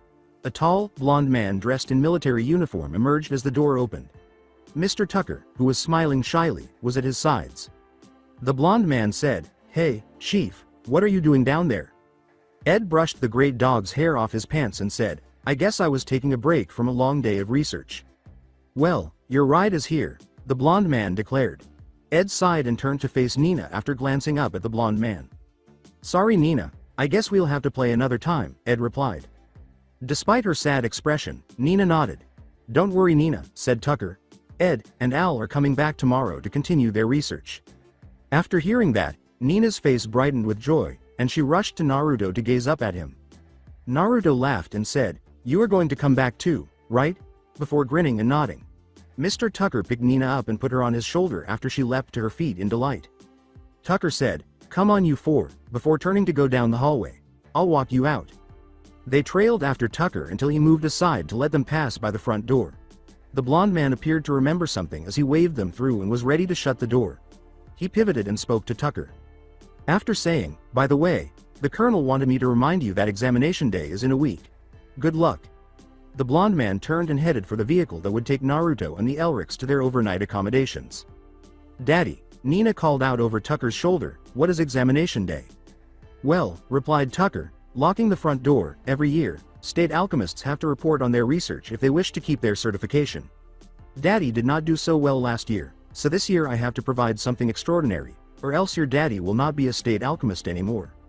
Nina's arms then encircled Tucker's head and gave him a hug. You can do it Daddy, I know you can, you're always studying so hard. Tucker lifted Nina off his shoulders and gave her a firm embrace. Tucker closed his eyes and shed one tear, saying, You're right, Nina. I just have to try harder. Al turned the page of his book and asked, So, Nina, is it just you and your dad who live here? Yeah, Daddy said that I have a mommy, but she left 3 years ago, said Nina. Alexander was curled up protectively around her while she sat with her back to him. Naruto remarked, It must be pretty lonely around here then, as he sat with his back to Al. He was writing in a notebook, occasionally raising his pencil to his lips to reflect. Research was the title of the notebook. Nina's voice became solemn as she finished her response. Well, Daddy has been in study a lot lately, but it's okay. I have Alexander. I guess I am a little lonely though, Nina said. As they considered what Nina had said, the group fell silent. Ed closed his book abruptly, got to his feet, and stretched. Ed gripped his right shoulder and gripped it, complaining, "My shoulders are absolutely killing me."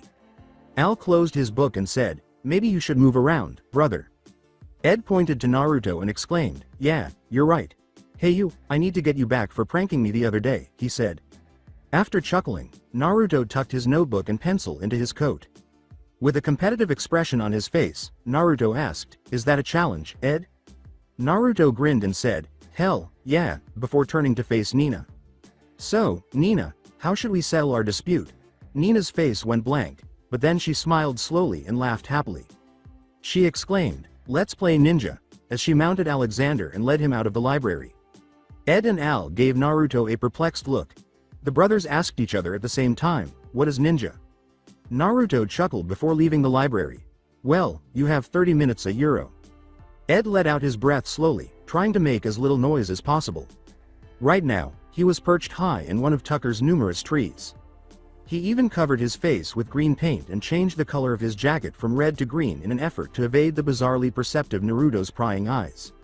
Ed moved out close to the branch's edge and looked down to make sure no one was looking for him after he had been missing for almost 30 minutes. Then, when he saw no one climbing, he exhaled in relief. Leaning back, he wanted to celebrate in silence as he spent his final moments of hiding. But instead of the hard tree bark he was expecting, he was taken aback when he felt something soft. Ed's eyes widened in surprise and he yelled in frustration, "Boo," before he thrashed around and almost fell from the tree. Ed saw Naruto on a nearby branch when he turned around. Naruto's jacket, which he had spread across the branches and was resting his head in, was the soft object Ed had leaned back onto. Ed yelled, "What the hell, Naruto?" and raised his hands in exasperation.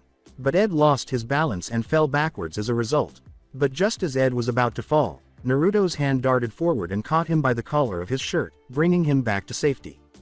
Naruto reprimanded him, "Come on Ed, what have I been saying for the last week?" Ed let out a sigh and then rolled his eyes. "Be aware of my surroundings," Ed said in a robotic voice.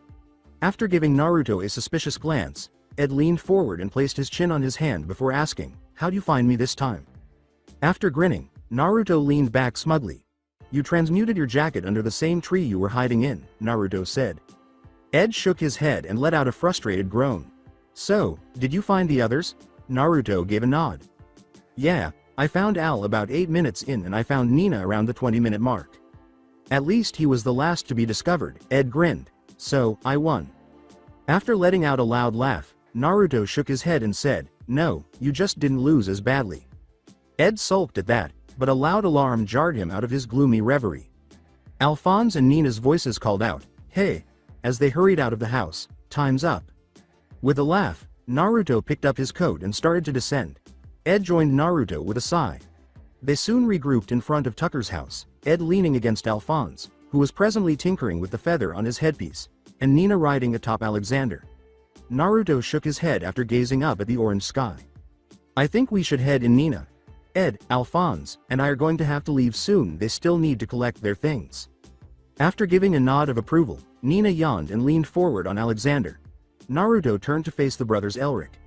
Then, to attract Alexander's attention, Naruto waved his hand in front of his face. After sniffing Naruto's hand, the dog licked it and looked up at him, seemingly seeking guidance. Alexander dutifully followed Naruto, who remained silent as he made his way to Tucker's front door. When Naruto arrived at the front door, he was about to open it when Tucker appeared on the other side.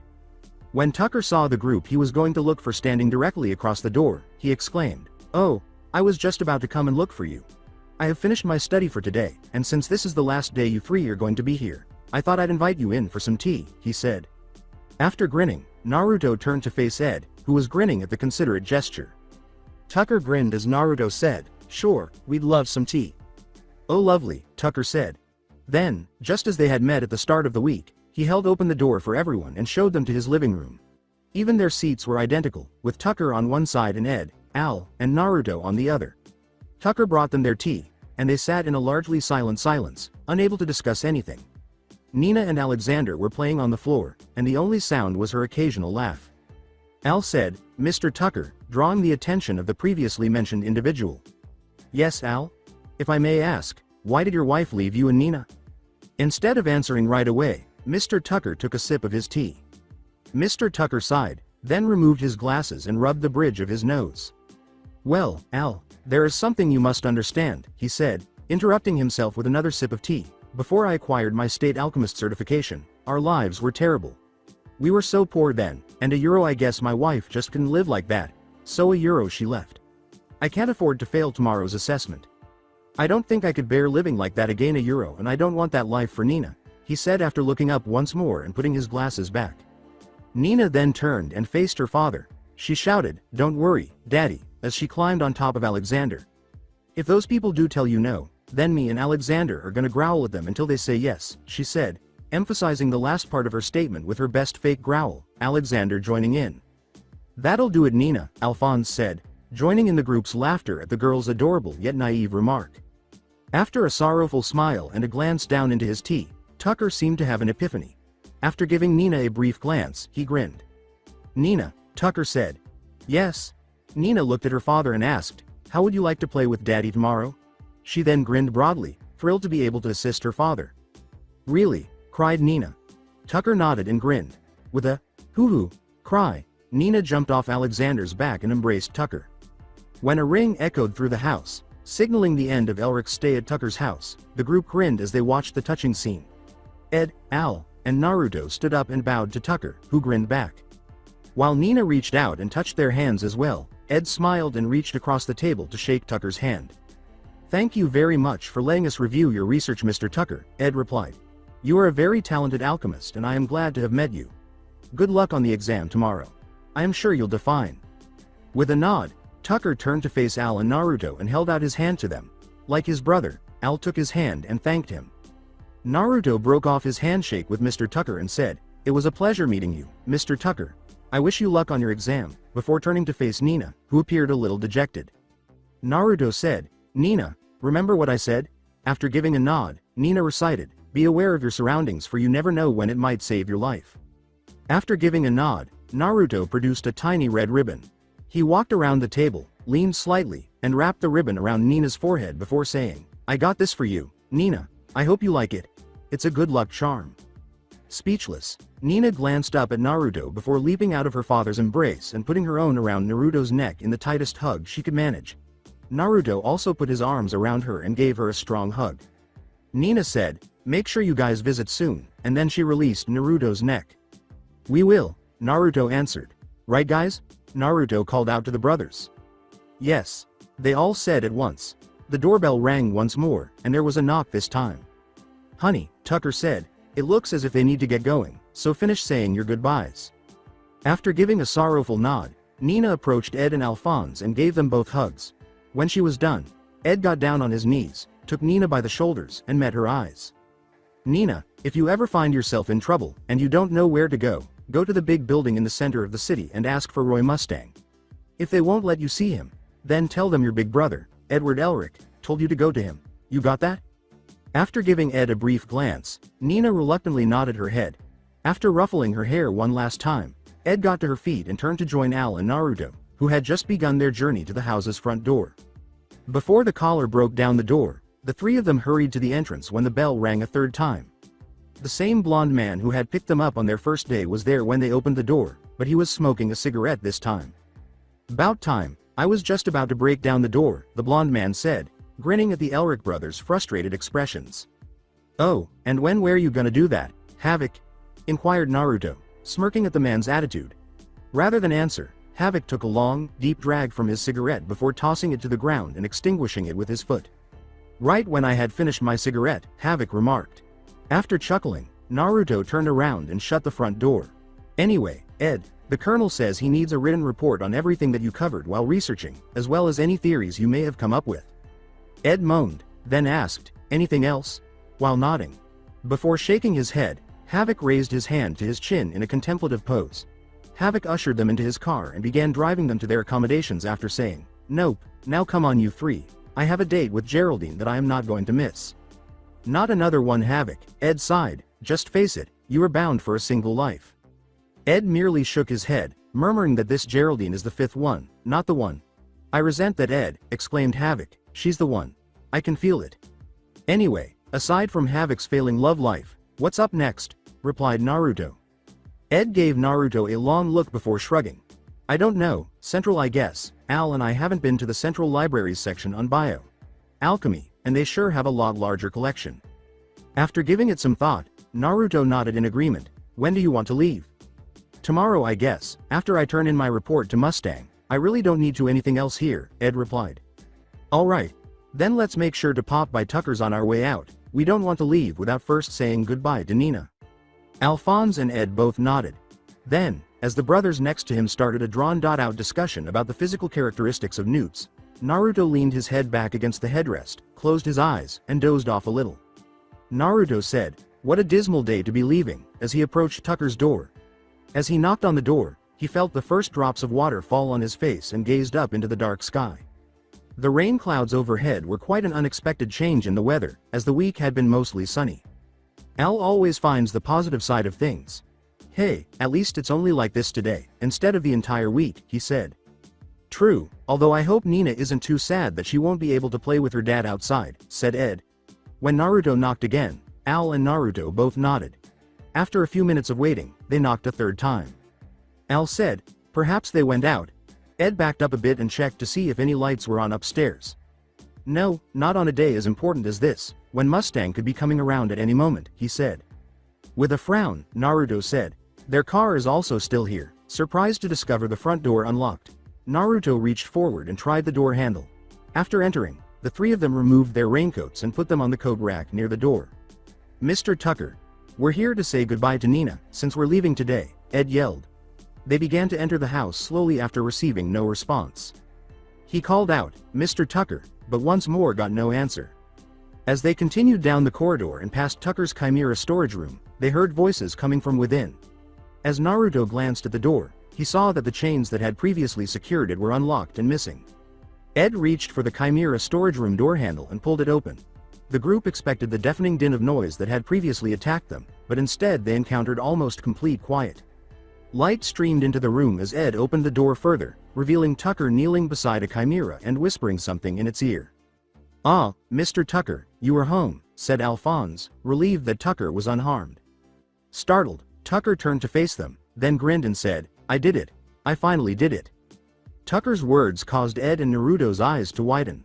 "So, you managed to create a..." "Yes, a chimera that can understand human speech and can talk just as we do." Tucker got up to show off what appeared to be a long-haired, insane dog. "Amazing!" Ed and Al exclaimed. After giving a nod of agreement, Tucker had an idea. "Here, why don't I show you?" Tucker asked, pointing to the group as he knelt down and met the chimera's eyes. "See those people over there?" Tucker asked. The two brothers gasped in surprise as the chimera nodded. "Well, the tall one, that is Alphonse," Tucker claimed. After giving Al a look, the chimera nodded and parted its lips. The chimera said, "Tall Onia Euro Alphonse," with hesitation. Its voice was quite distorted and sounded like a mix of a dog's growl and a human voice, even though it was understandable. "Very good, and see the one in the black coat, that is Naruto, Ru, too." The chimera turned to face the frowning Naruto. "Black coat, Narua Euro O," the dog said, as if speaking tease was hard for him. Tucker said, "Very good," and then he gestured to Ed, saying, "That person there is Edward." "That person there is Euro Edward," the chimera said, glancing up at Ed. After giving the chimera a head pat, Tucker got to his feet and exhaled a sigh of relief. After saying, "Now I don't have to worry about losing my certification," Tucker moved to the cage-free wall of the room and leaned against it. Ed, however, was on his knees in order to make eye contact with the chimera. The chimera approached Ed and nudged his hand. The chimera said, "That persona Euro Edward," turning to face Ed. "That persona Euro Edward, Edwa Euro Warda Euro, won't you play ninja with us, big brother?" Ed, Al, and Naruto all reached the same conclusion at the same time, and the room fell silent. Ed glanced down at the chimera and saw the same innocence in its deep blue eyes that another resident of this house had. "Mr. Tucker," Ed said in a deathly hollow voice, "when was it that your wife left you?" Tucker put a hand on his chin as though he was trying to remember something. Tucker said, "Oh, I'd say about 3 years ago," with a faint smile. The smile vanished from Tucker's face as he put his hand in his jacket pocket and asked, "And when would you say you got your state alchemist certification?" Tucker stated, "Also about 3 years ago." Ed was gripping his automail hand so tightly that the metal was bending when all of a sudden there was a snapping sound.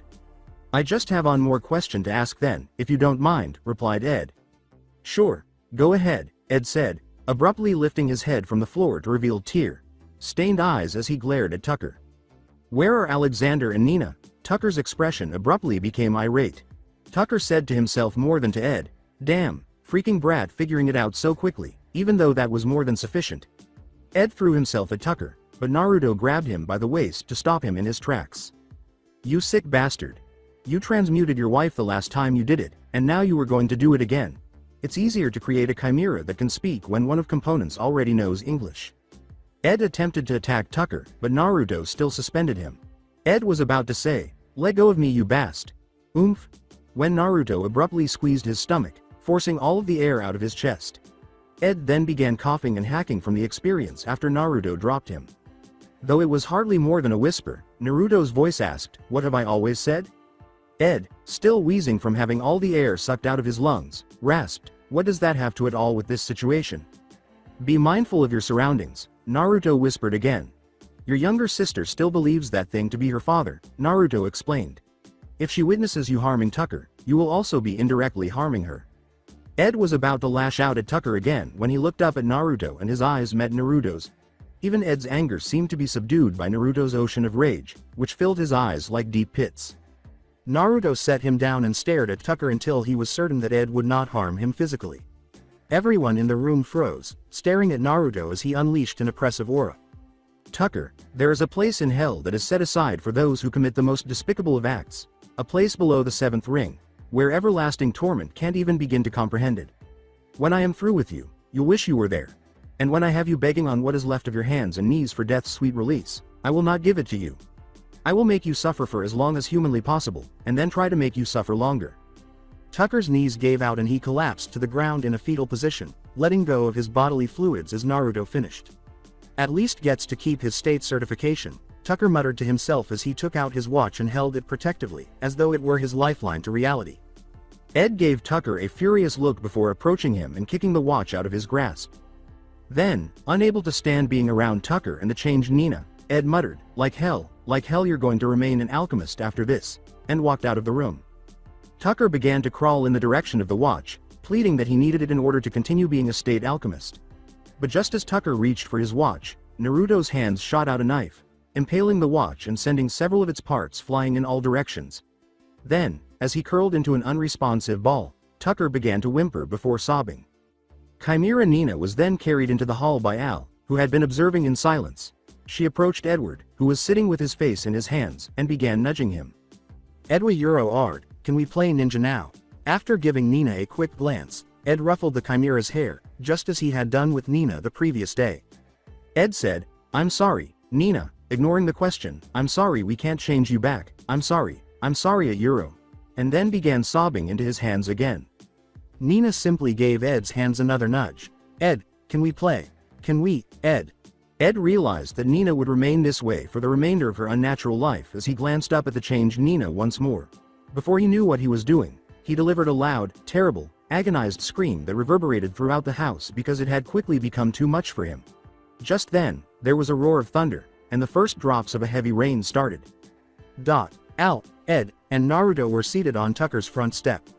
As they considered the horrors that someone could do, none of them spoke, instead choosing to embrace the chilly rain that was falling. Riza exclaimed, if there was ever a case of the devil's work in this world, as she and Mustang left Tucker's home, then this would be it.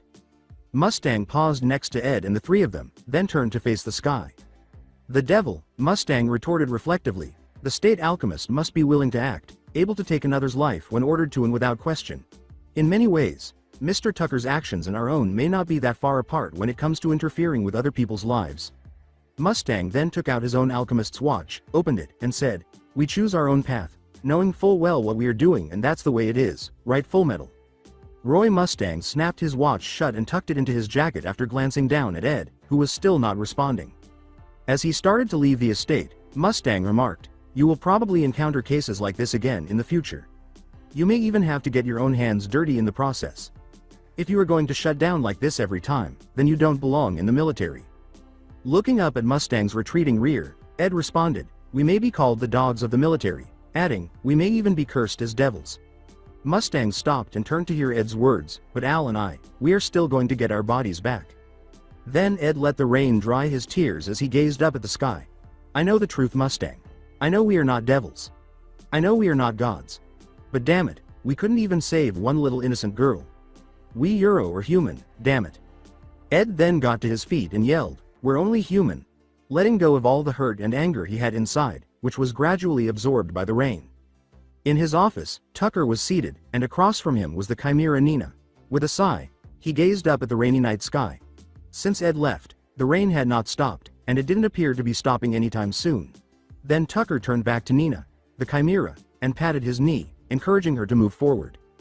Tucker asked Nina as she patted over to him and finally laid her head on his knee, why doesn't anyone understand Daddy? Nina, I only did what was best for our family.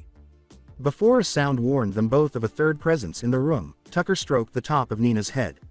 A tall man, shrouded in shadow, stood at the door when Tucker turned to face him. Tucker remarked, who is there? You're not with the military.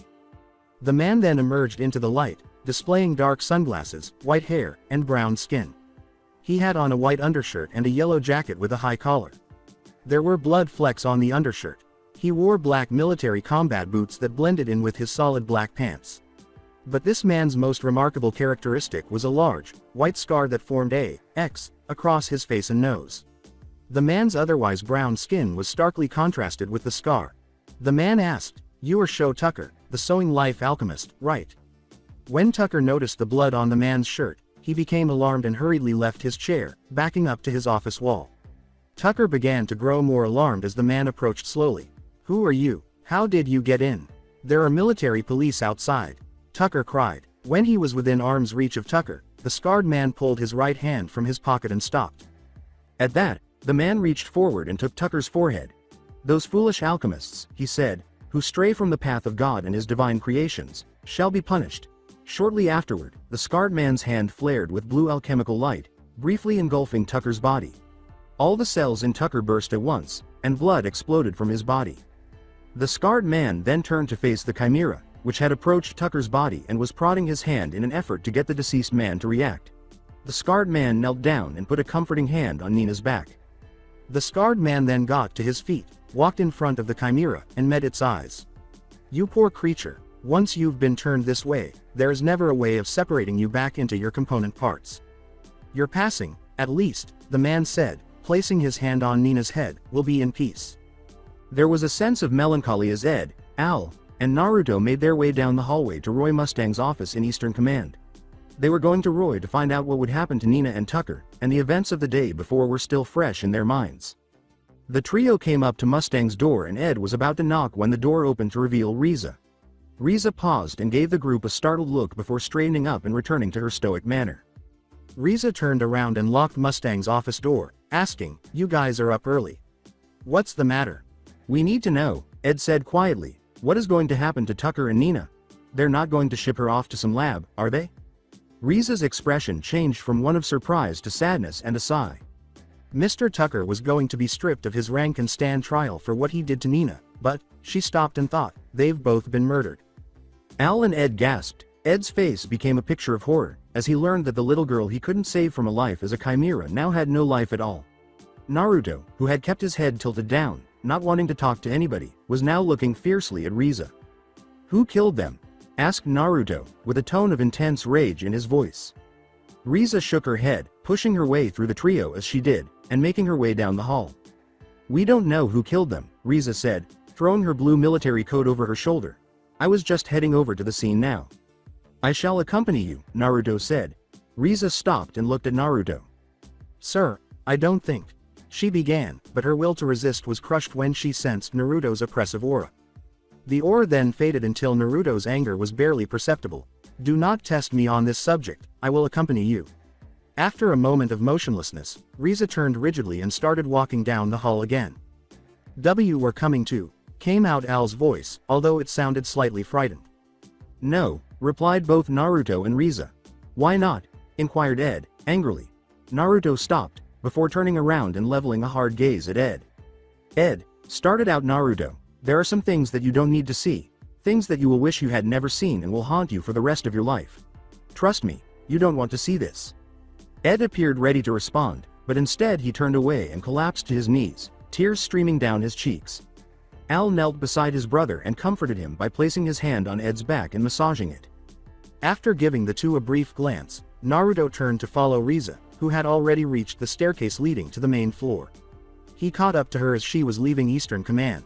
All the way to Riza's car, they kept walking in comparatively quiet. Riza only needed a few seconds to start her car and a few more to get it onto the main road that led to the affluent residential district of East City. After Naruto's outburst at Ed, they had been silent. "That was a good thing you did," Riza said. Naruto gave a shrug. Naruto said, "I am sure you would have done the same," as he turned to face the rainy, dark streets of East City. Riza stared at the road instead of responding. After some time, the tense silence between them changed to one of comfort as they both came to understand how much the other liked it. Naruto was standing close to the entrance to Tucker's attic, the location of Tucker and Nina's alleged murder. He and Riza were reportedly the last to arrive at the scene because everyone else had already started talking about the murderer. Frustrated, one of the men surrounding the two corpses remarked, "He's always one step ahead of us." This man was currently kneeling, but he was about an inch beneath Naruto. He had brown hair and eyes, which were covered by a pair of small rectangular glasses that gave him a look of intelligence. "We must find him quickly," replied another man, this one standing behind the first. The man, who replied, was by far the most noticeable of all the people in the room. He stood at a freakishly tall 7.5 feet. He had the physique of only the best bodybuilders, and he was also incredibly muscular. Except for a tiny strand of blonde hair that curled on his forehead and protruded in front, his head was bald. "With the way things are going, we'll have a lot more dead bodies before this is over." A third man said, "It sounds like you were expecting this." The third man was none other than Roy Mustang himself. The kneeling man nodded, before standing up and heading towards the doorway, the tall, muscular man following behind him. "Wee Belly." It was at this moment that the trio of men actually noticed Naruto and Riza's presence in the room, having been engrossed in the conversation at hand. The person wearing glasses said, "Sir, I don't think you're allowed on these grounds, so I have to ask you to leave." "Don't worry, Colonel," Riza said, "he's with me." The man briefly glanced at Riza before returning to his examination of Naruto. He just shrugged after a moment. The man's attention was drawn to Mustang's cough. "You were saying," Mustang said. "Well, we believe that the murder is by a serial killer known as Scar," said the individual. The forensics team was left to work in the attic while Naruto and Riza followed the three men out of the room. "Scar?" Roy asked, perplexed by the name.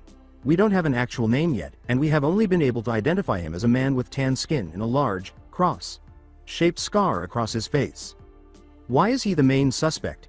inquired Naruto, stopping the three men in front of him. After turning to Roy, who nodded, the man wearing the spectacles turned to Naruto. The man wearing the spectacles claimed that Scar was accountable for the confirmed killings of more than 6 state alchemists and the suspected killings of 3 more. With a tone of urgency, Naruto asked, "Has he only been targeting state alchemists?" "So far," the man answered. Naruto's eyes widened, and before anyone knew what was happening, Naruto dashed down the stairs and out of the house, moving at inhuman speed. The speed at which Naruto emerged astounded Mustang, Riza, and the two men, who didn't think a human could move that quickly. The first person to awaken from the daze caused by Naruto's speed was the man wearing the spectacles. "What a euro just a euro happened?" inquired the bespectacled man. "It seems a euro that man had realized something," replied Riza. "What did he realize?" inquired the tall muscled man. "We were talking about Scar," stated the bespectacled man, then about his targets. Riza went on, "Which are state alch," but Roy interrupted her. Roy yelled, "Ed," and hurried down the stairs as quickly as he could, followed closely by the bespectacled man and Riza, the tall man. 10 minutes prior, Ed and Al were sitting on top of one of Eastern Command's numerous office buildings. The buildings typically house the majority of East City's military statistics workforce, despite not being a part of the main building of Eastern Command's. Because the radio tower on this specific building had a concrete base that was far more comfortable to sit on than the roof, the brothers were seated there. Ed was leaning against his brother, looking up at the rainy skies, not caring if any drops fell on him since he was already thoroughly soaked. Ed leaned off his brother and swung his legs down to sit normally. "Hey Al," he said. Al answered, "Yes brother. I've been thinking about this for a long time." Ed started to swing his legs, his male one making a clanking sound every time it hit the concrete. "What is it brother?" inquired Al, turning to look down at his brother. We've placed all of our faith and trust in alchemy, but really, what is it? Stated Ed, depressed. We've been taught that alchemy is the science of understanding the flow of matter and its laws. The process of comprehension, deconstruction, and reconstruction, and the world flows too as it must also follow laws. Everything, no matter what, always circulates. Even death is just a part of this circle. I thought I understood that, I truly did, but I didn't. Mom proves that. Ed then grimaced, and now here we are, once again, trying to figure out how to do the impossible. Ed let out a sigh and glanced up at the rain once more. I'm such a hopeless idiot, all this time, all this effort, all this research, and I haven't grown up one bit. I thought that, perhaps, this rain could wash away some of the gloom that is following us, but every drop that hits me just makes me even more depressed. After turning his back on Ed, Al imitated his brother and gazed up at the sky, the rain hitting his armor with metallic pings.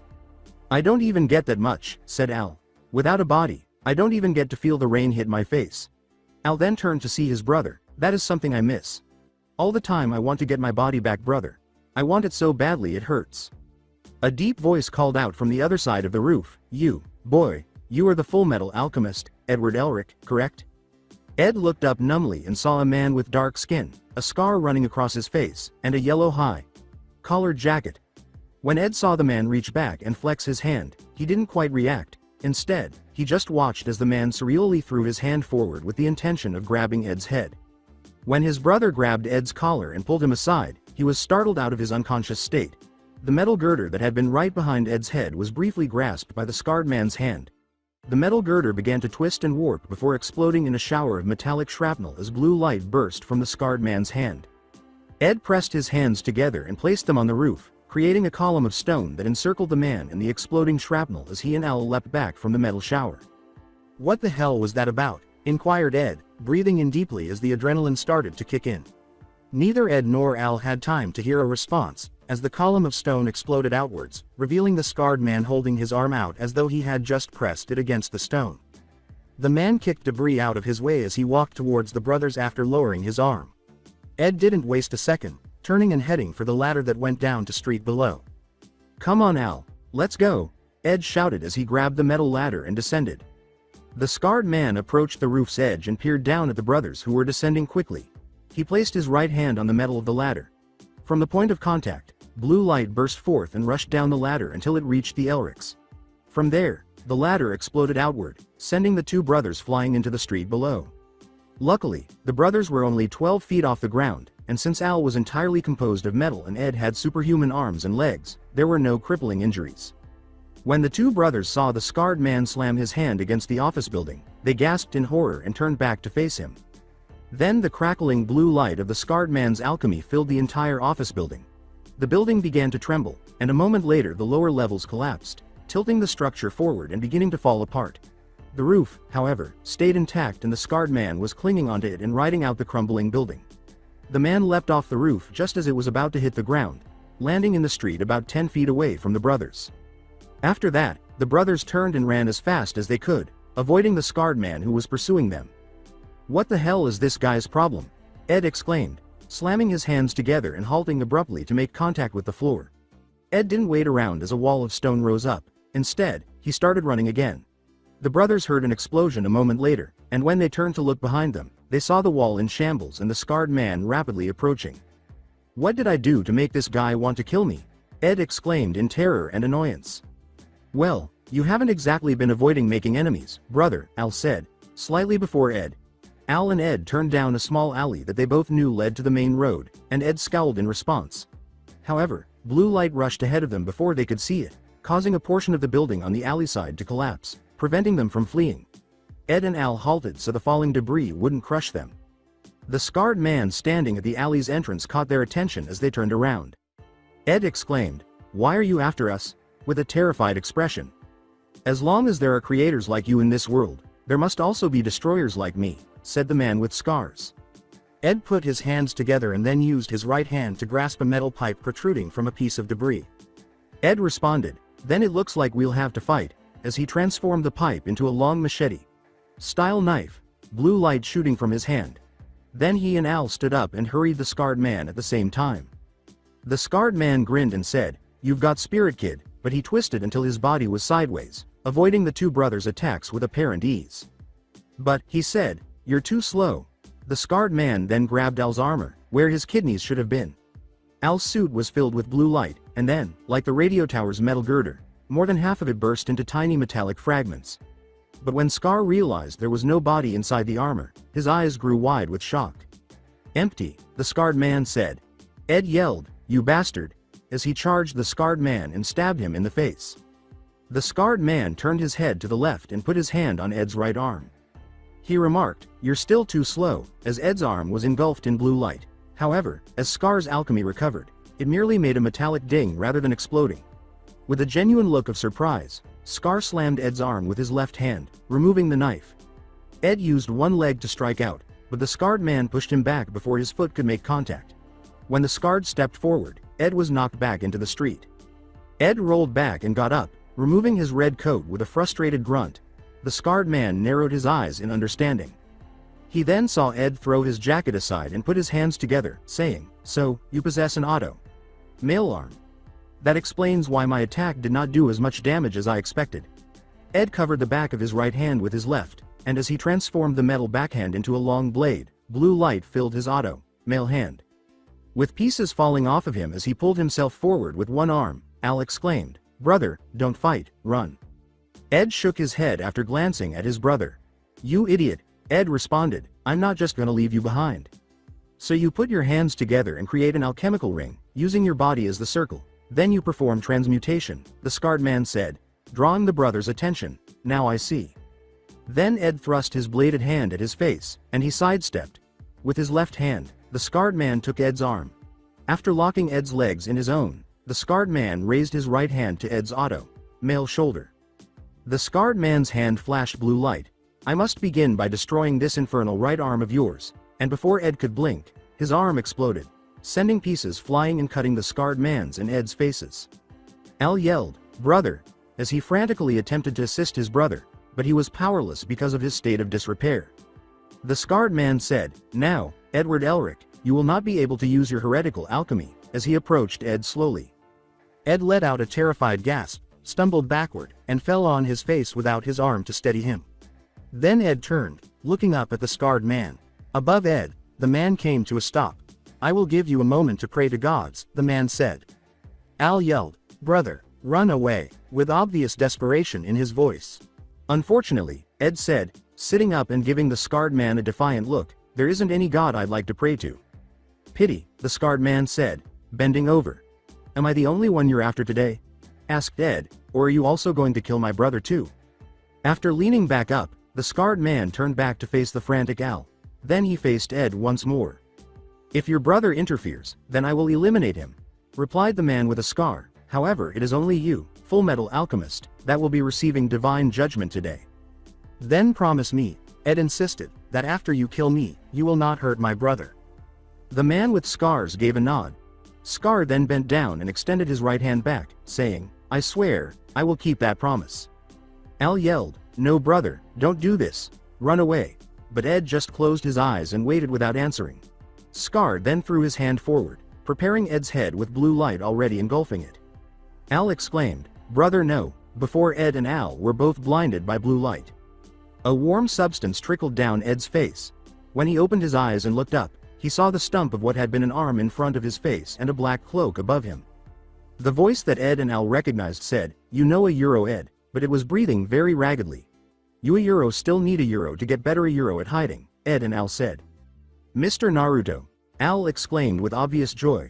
Rather than responding, Naruto kicked the scarred man back into the alley wall with his foot. Subsequently, Naruto rose from his crouch and advanced, before seizing Ed. Naruto muttered, sorry, as he threw Ed into the alley, right by Al, his muscles flexing. Naruto inhaled deeply, trying to catch some of the breath he had lost. His cloak fell to his feet as he grabbed the clasp holding his coat up and tore it off after feeling the warm liquid of his blood roll down his side. Naruto turned to face the scarred man after glancing down at the stump of his left shoulder. Naruto assumed you were the person they called Scar. Now, I am sure I know who you are, but just for the sake of formality, he said. That is correct, Scar said, putting his foot back and getting ready to move. Who are you? Naruto gave a morbid laugh before lunging forward at almost superhuman speed and slapping Scar with his right hand. Scar swerved to the left, narrowly escaping Naruto's fist as it crashed into the alley wall. After that, Scar tried to seize Naruto's arm but was unsuccessful because Naruto yanked his hand away from the alley wall and spun, kicking Scar in the side and sending him flying into the opposite alley wall. The man's tinted glasses fell to the ground in front of him as the Scar's head smashed into the wall and whipped forward. Naruto said, "You know, that chimera you a Euro killed? That was a Euro a little girl," as he turned to face the scarred man. Scar forced himself out of the alley wall crater, hacking up a big globule of blood. Scar grabbed his side as he went to his knees. Whatever it was before doesn't matter. What it became was a perverted distortion of the one true God's creation, said Scar, raising his uncovered eyes to Naruto. That thing was an abomination unto God. Startled by Scar's eyes, Naruto froze in place. Scar's eyes were red instead of the shades of green or brown that are typical of a mistress. With a morbid laugh, Naruto spit up a little blood. Naruto wiped the blood that trickled down his chin and said, "Of course you would be after state alchemists," his eyes hardening as his body flexed to move. Ishvalan. Scar sprang aside, narrowly avoiding Naruto's leg as it collided with the alley wall. Unaware that Naruto had kicked him, Scar staggered out of the alley and fell forward. Scar whirled around with the intention of removing one of Naruto's legs. Rather, Naruto raised his leg and stomped on Scar's leg. There was a characteristic snap as Scar's leg bone snapped. With a painful grunt, Scar twisted out from under Naruto's foot, pulling himself forward and hopping up, limping away from Naruto as he began to sway dangerously. Coughing up a lot of blood, Naruto said, "It seems a Euro Ishvalan a Euro that your alchemia Euro reached part of a Euro my Euro lung," before sinking to his knee. He glanced up to see Scar clutching his leg in agony. Naruto coughed up another globule of blood and said, "Unfortunately, I will be unable to continue. Our fight," before lowering his head and grinning slightly. "Perfect timing," he said. Scar gave Naruto a cautious glance before slowly approaching his motionless form. Scar paused before Naruto and gazed down at him.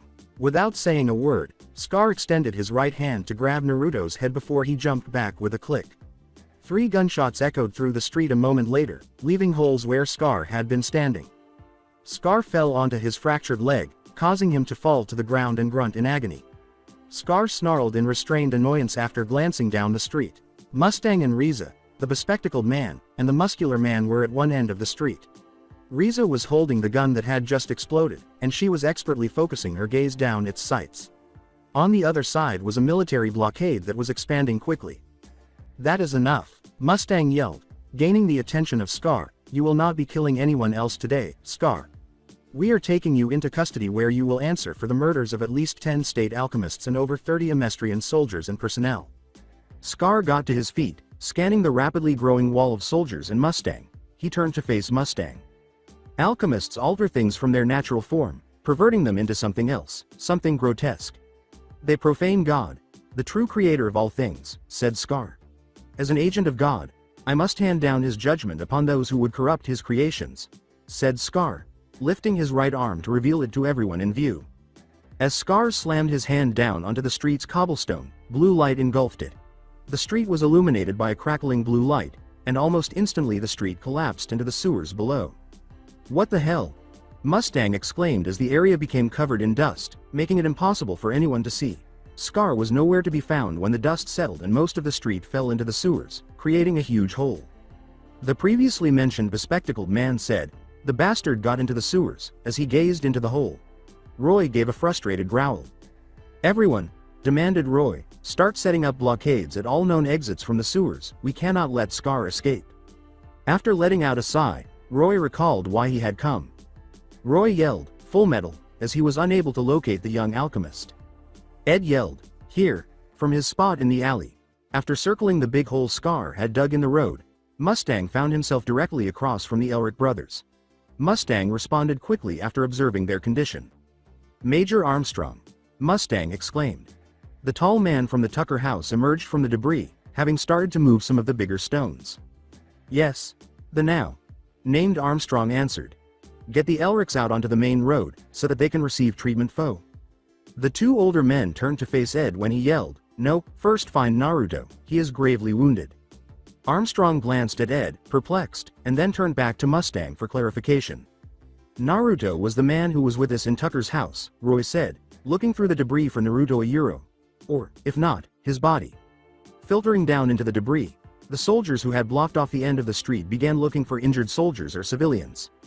"Hey, I got someone over here," exclaimed a soldier. Mustang hurried to the soldier and got ready, but what he saw did not match his expectations. Mustang saw Naruto calmly teaching the soldier the basic first aid technique, rather than a man writhing in the pain of a severed limb. When Mustang came into view, Naruto appeared to sense it and looked up. After coughing up a lot more blood, Naruto said, "Oh, hello Mr. Musta," and turned to face Mustang. "You took your sweet time getting here." Mustang scowled before catching sight of Naruto's arm. When Mustang said, "True, but I am also not the one missing an arm here, now am I?" She climbed down the hole's rim and approached Naruto. After glancing up at Mustang, Naruto turned his attention to his own missing left arm. Naruto sighed and leaned back against the piece of debris he had been sitting by. "Yeah, I guess that is true," he said. Naruto turned to face Mustang and asked, "So, I guess you spoke with her?" Mustang put his left hand in his coat pocket and nodded. "Good, then I guess I can ask you to do this with a relative ease of mind." "What?" Mustang asked. His face was beginning to turn pale from the blood loss, so Naruto leaned forward and inhaled deeply. Naruto said, "Cauterize it," as he glanced up into Mustang's widened eyes. Mustang scowled as he reached into his coat and took his hand out of his pocket. He took out a lighter instead of a pair of gloves. Naruto gave the lighter a curious glance. Roy said, "The rain messes with my gloves," as he opened the lighter. He touched the flint wheel with his thumb. "You sure about this?" Mustang asked. With a grim laugh, Naruto glanced up at the Mustang. Naruto condescendingly asked, "Do you really think I would ask something like this on a whim?" "I know what is coming," he said. Mustang sparked the lighter after nodding. Naruto's left shoulder was struck by a column of white flame that rushed down the lighter. The flesh started to blacken and sizzle right away. The soldier who had been standing close to them retreated in disgust as the smell of burning flesh and cloth filled the air. Naruto's body tensed up, but he just stared at the shattered cobblestones in front of him without screaming or groaning. The burnt stump of Naruto's arm was visible when Mustang extinguished the flame after it had been burning for roughly 10 seconds. Completely sealed, but burned. Leaning back against the debris once more and inhaling deeply, Naruto said, "Thanks," adding, "I think I should get some rest." Mustang did nothing but watch as Naruto drifted off to sleep, only turning to go when the stretcher arrived to carry him away. The Elric brothers were leaning against a building close to the end of the street, where the ground had not collapsed, when Mustang climbed out of the collapsed street. Roy leaned against the wall beside Elder Elric and said, "You know that you're a really big pain in my neck, right Ed?" Ed gave Roy a quick glance before letting out a hollow laugh. "Yeah," the man with the bespectacles approached Ed, Roy, and Al and said, "You realize we're going to have to keep this pretty quiet." Ed gave the newcomer a quick glance before grinning a little. "Hey Mr. Hughes, I didn't know you were in East City." Hughes frowned and turned to face the sewer. "Yeah, my crew and I were in pursuit of Scar after he had been spotted in Central," he said. "I guess we lost him again." "No, we have him cornered, and from what I saw, Naruto broke his leg, so he can't be moving too fast. We just need to stay vigilant and keep anything from coming out of that sewer without being inspected," said Roy. "If we do that, we'll catch him, eventually." Hughes put his hand reassuringly on Roy's shoulder and said, "I guess, but that is a big, if, best of luck." After glancing down at the Elrics, Hughes turned and drove in the direction of one of the two vehicles that took him and Armstrong to the scene. Roy asked, turning to face the fleeing Hughes, "Where are you off to?" Hughes came to a halt and pivoted. "I was on a pursuit mission, and since it is now under your jurisdiction, I have to report to Central Command and update them on the situation," said Hughes. "Don't worry, I won't mention the Elric situation to the higher-ups." Roy gave Hughes a perplexed look. In essence, Hughes was granting Roy permission to claim credit for Scar's capture, should that ever occur. Hughes simply laughed, then waved and turned to continue walking in the direction of the cars. Roy turned to Ed after he had said, "Hey, how Isa Euro Naruto?" According to Roy, he's on his way to the hospital.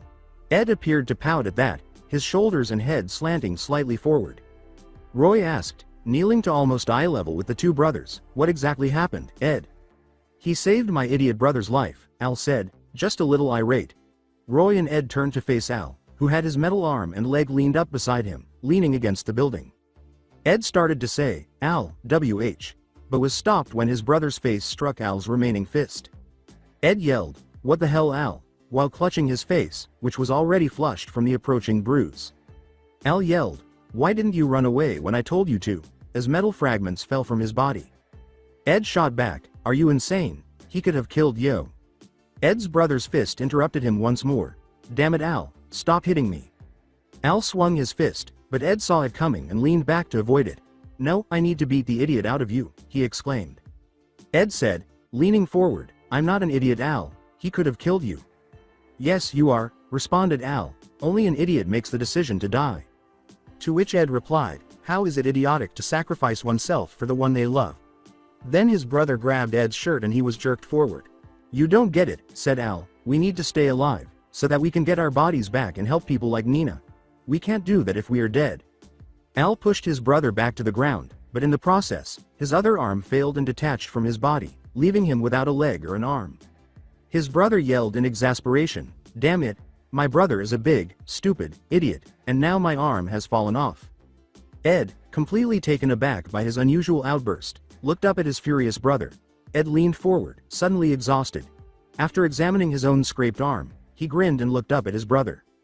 Ed approached his brother and leaned against him, saying, "We're really falling apart here, aren't we? We look like we belong in a junk heap," Ed said. "We're still alive though," Al said, glancing up at the rain clouds that were moving away. Ed looked at his human hand and said, "Yep, we're still alive." Naruto's eyes opened. The white of the hospital ceiling was the first thing he saw. After staring at the ceiling for a minute or two, Naruto yawned and sat up because he was bored. "You know, the medical staff flipped their shit when you didn't get an infection." Looking to the left, Naruto saw Roy, Ed, and Al seated on the room's guest chairs. However, since Al was unable to sit without legs, he was actually perched atop a moving trolley. It was Roy who had said it. Naruto grinned and then gave a small laugh. "I have a very strong immune system," Naruto said, cracking any kinks in his neck and rolling his head on his shoulders. After a long period of silence, the room was suddenly filled with an uneasy quiet. Naruto asked, "So, how long have I been out?" "2 days," Roy answered. After narrowing his eyes, Naruto lay back on his bed. Naruto mused, "Damn, I was out much longer than usual."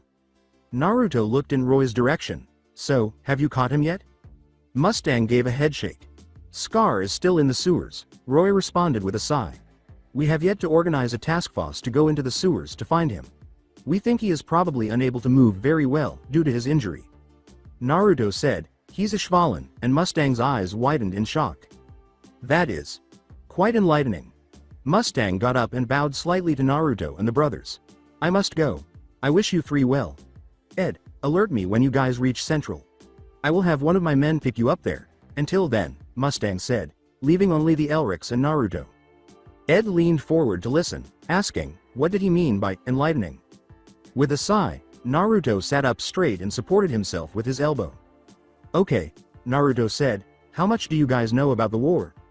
"Almost nothing," Ed responded. "We were pretty young when it started, and we were 9 or 10 when it was concluded. The only thing that I know is that the country dumped most of its resources into the war, and that we had a period of time during the end of the war where famine was so widespread that we lost nearly a third of our total population." Naruto gave a nod. "That is a good start. I guess I won't have to explain the economic repercussions of the war." Naruto breathed deeply before starting to explain. The Ishvalans were a race of nomadic desert people who hailed from the region of Ishval. They worshipped a god known as Ishvala, the one true creator. Al cried out, "That was who Scar was talking about." "That is correct," replied Naruto, taking a deep breath before continuing. "The Ishvalans viewed alchemy as one of the most profane acts against Ishvala, and prohibited its use on their land.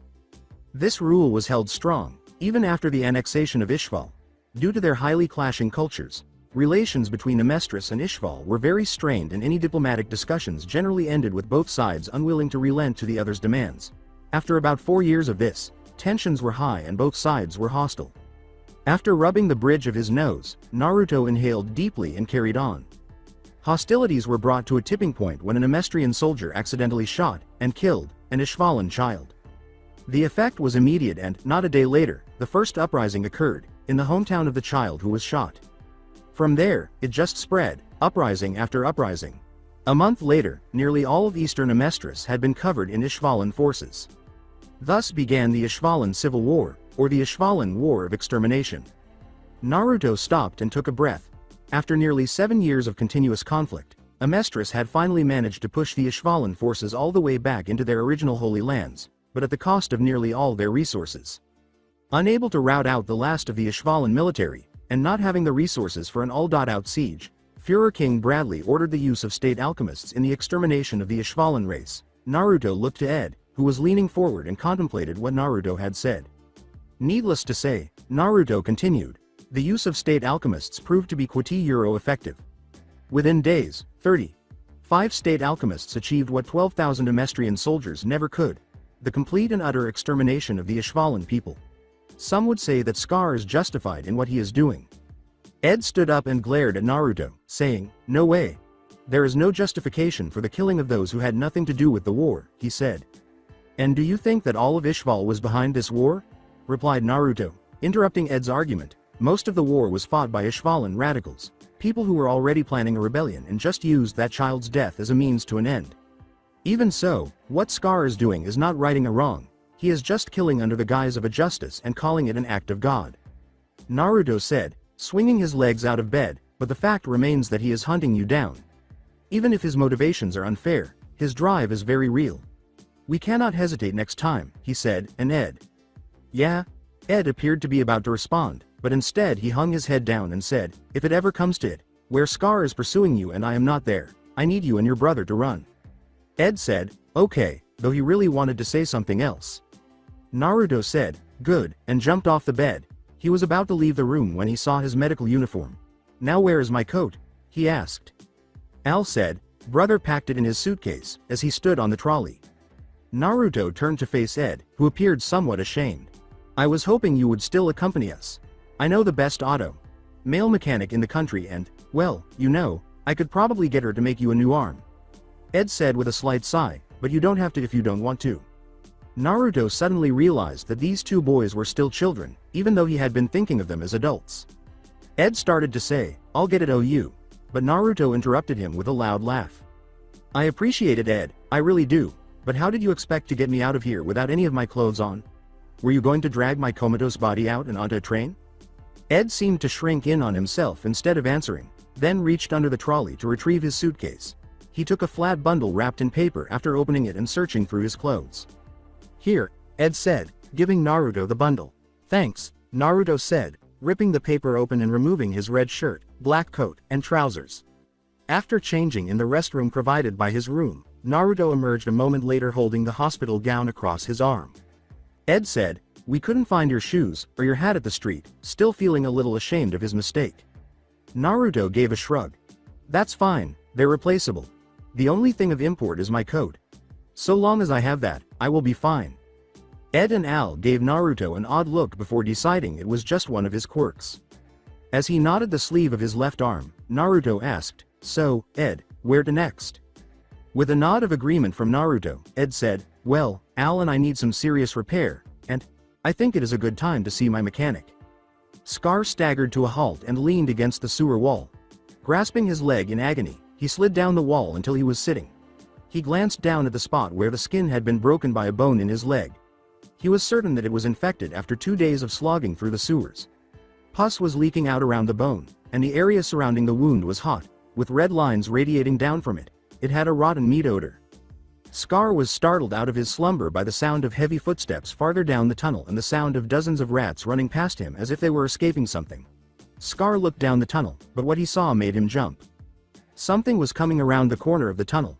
Despite being humanoid, the creature was unquestionably not human. It was short, about 5 feet 4, with a big nose and a bald head. Its forearms were excessively big, far bigger than its biceps. It had a torso that resembled an eggplant more than a human. The creature's black, skin-tight bodysuit only served to highlight this. Slowly, Scar began to retreat, wanting to stay out of sight of this creature as long as possible. The creature's head snapped toward Scar as soon as he moved, revealing eyes that looked demonic and bright red.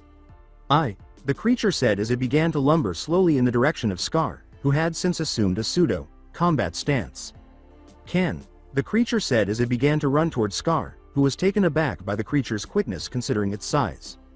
The creature jumped at Scar and said, smell, but Scar avoided it and staggered back into the sewer canal, where he was covered in sewage. With a startling grin, the creature turned to face Scar. The creature jumped at Scar once more and said, you, as it opened its mouth to bite Scar. Scar avoided the creature once more. As the creature flew by, Scar grabbed its arm. A moment later, the arm fell into the sewer water below, no longer attached to the creature.